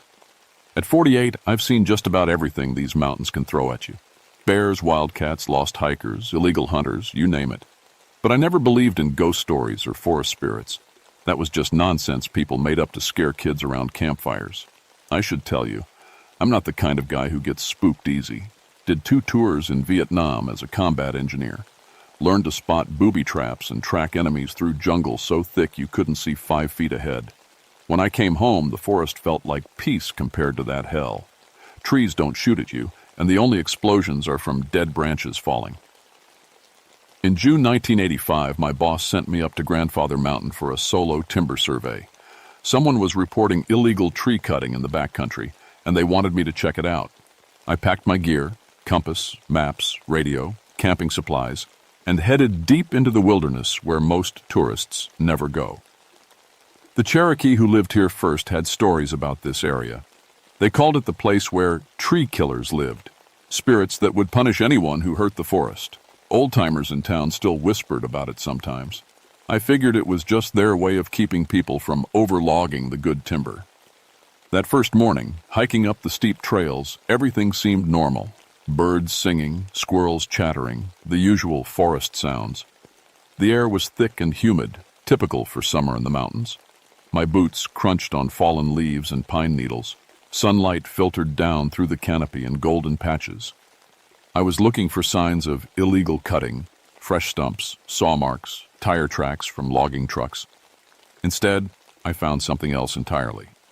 About 3 miles in, I came across the first damaged trees. But they weren't cut down. Someone had stripped the bark off them in long, vertical pieces. Dozens of trees, all in a rough circle about 50 yards across. The naked wood underneath was already turning gray and sick-looking. I knelt down to examine the bark that had been peeled away. It lay scattered on the forest floor in neat piles. The edges weren't clean like a saw would make. They were rough, torn, like something had ripped them off by hand. But what kind of tools could do this? And why would anyone want just the bark? My radio crackled. Unit 7, this is base. What's your status? Found some tree damage, I reported. Looks like bark stripping, not cutting. Investigating further. Copy that. Be careful up there, Rob. I followed a trail of damaged trees deeper into the woods. The pattern was weird. They formed rough lines that seemed to follow some kind of system I couldn't figure out. Some trees were completely stripped, others only partially. A few had strange carvings cut into their exposed wood, symbols I didn't recognize. The forest got quieter as I went deeper. Fewer bird sounds. Even the insects seemed muted. I told myself it was just because I was getting farther from the main trails, but something felt off. Around noon, I stopped to eat lunch by a small stream. That's when I noticed my compass was acting up. The needle kept swinging between different directions, like it couldn't decide which way was north. I tapped it a few times, thinking maybe it was broken, but it kept spinning. After lunch, I found more stripped trees. Hundreds of them now, spread across acres of forest. Some looked like they'd been damaged recently. The bark was still moist and sticky. Others seemed older, with the wood underneath starting to rot and attract insects. But here's what really bothered me. I couldn't find any human tracks. Not one boot print in the soft soil around the damaged trees. No tire marks, no tool marks I could identify. Just those rough, torn edges on the bark like it had been ripped off by something with claws. I set up camp that evening feeling uneasy for the first time in years. As a ranger, you learn to trust your instincts. Animals can sense danger before humans can, and I was starting to feel like something was watching me from the dark spaces between the trees. I woke up at dawn to a sound I'd never heard before in 21 years of forest work. It was like wind moving through leaves, but there was no wind. The air was perfectly still. The sound seemed to come from all around me, a soft rustling and creaking that made my skin crawl. I unzipped my tent and looked out. The forest looked different somehow. The trees seemed taller, their branches reaching toward each other like they were trying to touch. Shadows fell in patterns that didn't match where the sun should be. I shook my head, telling myself I was just tired. Mountain mornings can play tricks on your eyes. After a quick breakfast, I continued following the trail of damaged trees. The bark stripping got worse as I went deeper. Entire groves stood naked and dying, their exposed wood white as bone. The smell hit me then, not the clean scent of healthy forest, but something damp and earthy, like soil that's been turned over to expose the worms underneath. That's when I found the first tracks. They were in a patch of soft mud near another stream. At first glance, they looked almost human, 5 toes, a heel, the basic shape of a foot. But they were wrong. Too long, maybe 14 inches from heel to toe. The toes were stretched out like fingers with what looked like claw marks at the tips. I measured them with my ruler and took photographs. Whatever made these tracks was big, probably 7 or 8 feet tall based on the stride length. And there were multiple sets, at least 4 different individuals walking together. The tracks led deeper into the forest, following game trails I'd never set before. As I tracked them, I started noticing other weird things. Trees that had fallen across the path, but their stumps showed no saw marks or storm damage. They looked like they'd been twisted off, the wood splintered and torn. Around midday, I heard voices. Not human voices, I would have recognized those. These were like the wind in leaves sound from the morning, but with a rhythm that almost seemed like words. I couldn't make out what they were saying, but the tone sounded angry, upset about something. I followed the sounds carefully, using trees for cover the way I'd learned in the army. Through the branches, I caught my first glimpse of them. 3 figures stood in a clearing about 100 yards away. They were tall, taller than any human, covered from head to foot in what looked like bark and moss. Their skin, if you could call it skin, was rough and brown like tree bark, with patches of green that moved and shifted like living moss. They were working on a large oak tree, their hands pressed against its trunk. As I watched, the tree's bark began to heal where it had been damaged. Raw wounds sealed themselves. Fresh bark grew over the exposed wood. It was like watching time run backward. One of the figures turned its head in my direction. Even from 100 yards away, I could see its eyes, deep green, like light filtering through leaves. It stared right at me for what felt like forever. Then it opened its mouth and made that wind-through-leaves sound, calling to the others. They all turned to look at me. I backed away slowly, trying not to make any noise. My heart was pounding so hard I was sure they could hear it. Whatever these things were, they weren't human. And they knew I was watching them. I made it back to my camp without seeing them again, but I felt eyes on me the whole way. Every shadow seemed to move, every branch that creaked in the breeze. Might have been one of them following me. That night I barely slept. The wind voice sounds came from all around my campsite, sometimes close, sometimes far away. I kept my flashlight ready and my radio close, but when I tried to call the base station, all I got was static. Just before dawn, I heard footsteps circling my tent. Slow, careful steps that stopped every few feet like something was studying me. The footsteps were too heavy to be human, and they made a weird squelching sound in the leaves, like bare feet walking through mud. I lay there in my sleeping bag, trying to control my breathing, until the sun came up and the footsteps finally went away. In the morning, I found them, those same long tracks all around my campsite, pressed deep into the soft earth. One set came right up to my tent and stopped just inches from where my head had been lying. Something had been watching me sleep. I should have left then. Any reasonable person would have packed up and hiked straight back to the ranger station. But 21 years of forest work had made me stubborn, and my army training taught me never to retreat without understanding the enemy. Besides, I still had a job to do. People were counting on me to find out who was damaging these trees. I just hadn't expected the who to be something that shouldn't exist. I spent the third day mapping the damage patterns, using my compass, which still spun wildly in certain areas, and my topographical maps. I tried to make sense of what I was seeing. The bark stripping formed rough circles and lines that reminded me of something, but I couldn't put my finger on what. Then it hit me. The patterns looked like the old Cherokee medicine symbols I'd seen in museum books, spirals and connecting lines that were supposed to represent healing and protection. But these were huge, carved across acres of forest in dying trees. Around noon, I found a grove where the damage was fresh, so fresh that sap was still bleeding from the stripped bark like wounds. The air here felt thick and charged, like right before a thunderstorm. My skin prickled with electricity. That's when I made my mistake. I was examining one of the newly stripped trees, running my fingers over the rough edges where the bark had been torn away, trying to understand what kind of tool could make these marks. I pressed too hard against a loose piece of bark, and it broke off in my hand with a loud crack. The forest went completely silent. No birds, no insects. Even the wind stopped blowing. It was like someone had turned off all the sound in the world. Then came the answering call. That wind through leaves voice, but louder now and definitely angry. It echoed from all around me, from every direction at once. More voices joined it, creating a chorus of fury that seemed to shake the trees themselves. I ran. Forget everything I learned about staying calm in the wilderness. Forget my military training about never showing fear to the enemy. I crashed through the underbrush like a panicked deer, branches tearing at my clothes, roots trying to trip me with every step. Behind me, the forest came alive. Trees creaked and groaned without any wind to move them. Branches reached down to grab at me as I passed underneath. Roots erupted from the ground, forming barriers across the path. The very earth seemed to be working against me. I could hear them following. Not just footsteps now, but the sound of large bodies moving through the trees.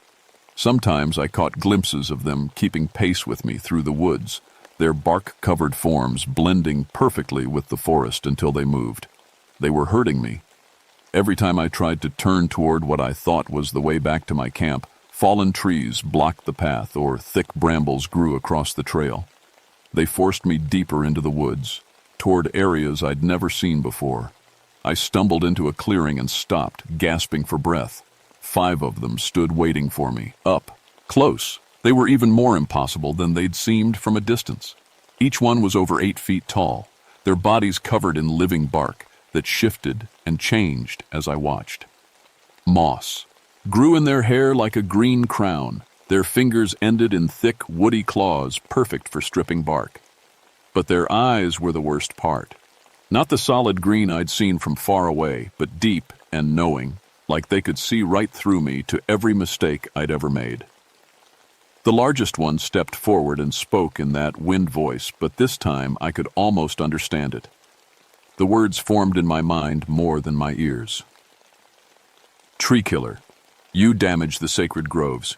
You carry the death tools of the destroyers.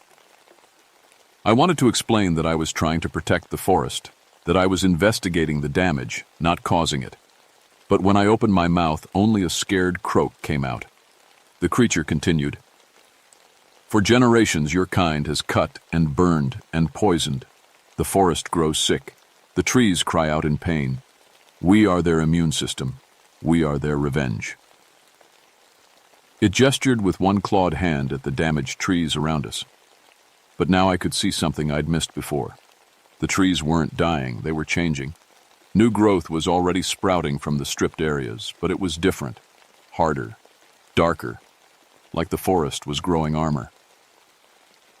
You will help us, the creature said, or you will feed the roots. That's when I understood. These weren't random tree vandals I'd been tracking. These were the forest's guardians, and they thought I was the enemy. The ground under my feet began to soften. Roots broke through the soil, reaching for my ankles like grasping fingers. I fell backward as the roots grabbed at me, landing hard on the forest floor. The 5 bark-covered giants circled closer, their wooden claws scraping against each other with sounds like breaking branches. "Wait!" I finally managed to shout. "I'm not here to hurt the trees. I'm trying to protect them." The largest creature tilted its head, studying me. When it spoke again, its voice was like wind whistling through a hollow log. "All humans lie. All humans destroy. We have watched for centuries as your kind strips the earth bare." "Look at my equipment," I said desperately, pointing to my ranger gear. "I don't carry saws or axes. I carry measuring tools, cameras, maps. I document damage. I don't cause it." Another creature, shorter but bulkier than the first, stepped forward. Thick moss covered its shoulders like a fur coat. "Show us," it demanded. With shaking hands, I pulled out my camera and flipped through the photos I'd taken over the past few days.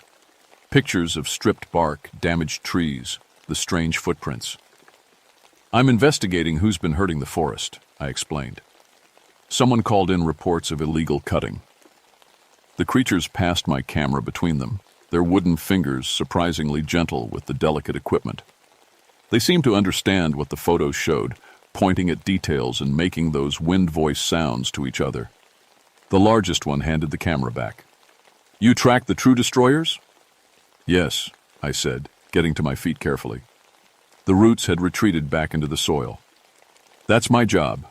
I protect the forest from people who want to harm it." "Then you will see what we have seen."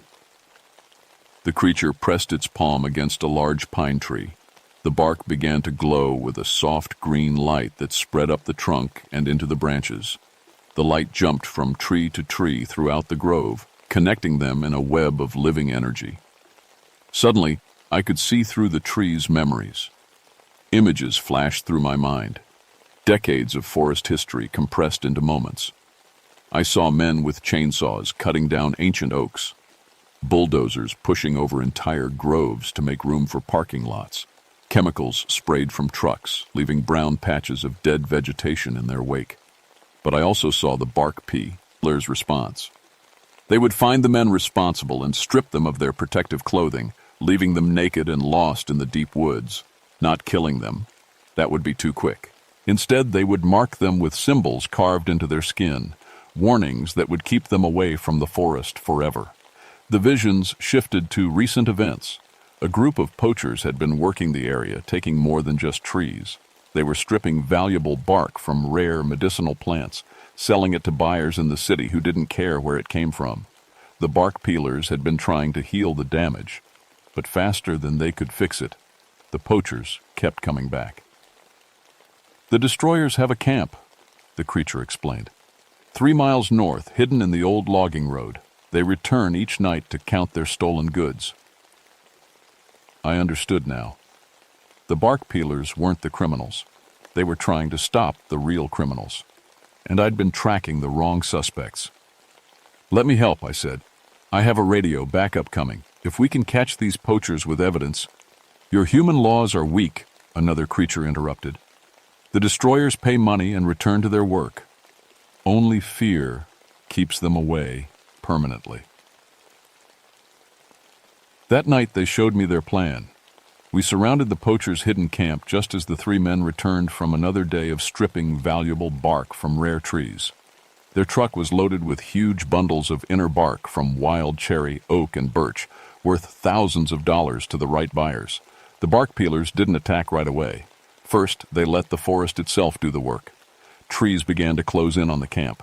Branches wove together overhead, cutting off escape routes. Roots burst from the ground, tangling the men's feet. The very earth tilted and shifted, making it impossible to run. When the men finally saw the bark peelers emerging from what they'd thought were just regular trees, their screams echoed through the entire forest. I watched from cover as the creatures systematically stripped the poachers' cloth away, leaving long scratches in their skin that would scar into permanent warnings. They destroyed the men's tools, their truck, their stolen goods. But they left the men alive, terrified, marked, but alive. "Tell others," the largest bark peeler commanded in a voice like grinding stone. "This forest is protected. Those who harm it will face the tree shepherd's justice." The three poachers stumbled away naked through the dark woods, following the only path the bark peelers left open, the trail back to town.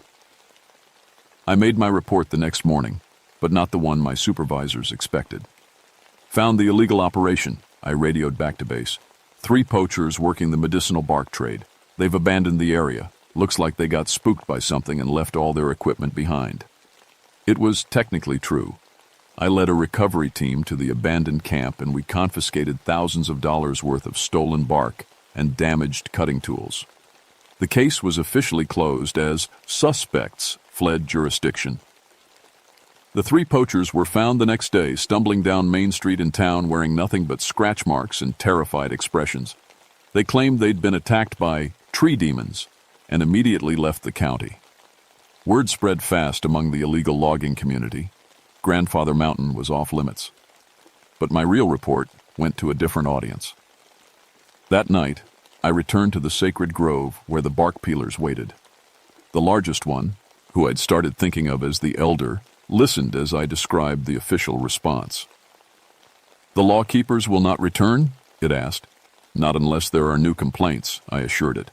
"And there won't be any new complaints if people stay away from the protected areas. You speak truth. We can sense deception in humans. You carry no lies." Over the following months, I found ways to help the bark peelers, without breaking my oath as a ranger. When logging permits came up for areas near their sacred groves, I made sure the environmental impact studies found reasons to reject them. When hikers reported strange sounds or moving trees, I investigated personally and steered people away from the bark peelers' territory. In return, they shared their knowledge of the forest with me. I learned which plants could heal, which paths were safe during storms, which areas needed protection from human interference. My reports on forest health became the most accurate in the district. Other rangers started noticing my success rate. Poaching dropped to almost zero in my sector. Illegal camping disappeared. Even the usual problems with rowdy tourists seemed to solve themselves. People who entered the deep woods with bad intentions found the forest itself turning against them. 6 months later, I received a commendation for my conservation work. At the ceremony, my supervisor mentioned that Grandfather Mountain was being considered for expanded protected status, thanks to my detailed reports on its unique ecosystem. I thought about the bark peelers when I accepted that award. Somewhere in the deep woods, they were still working, healing damaged trees, guarding the sacred groves, keeping the ancient balance between human needs and forest survival. The Cherokee were right about the tree killers' spirits. They just got one thing wrong. The bark peelers don't punish people who hurt the forest. They are the forest hurting back.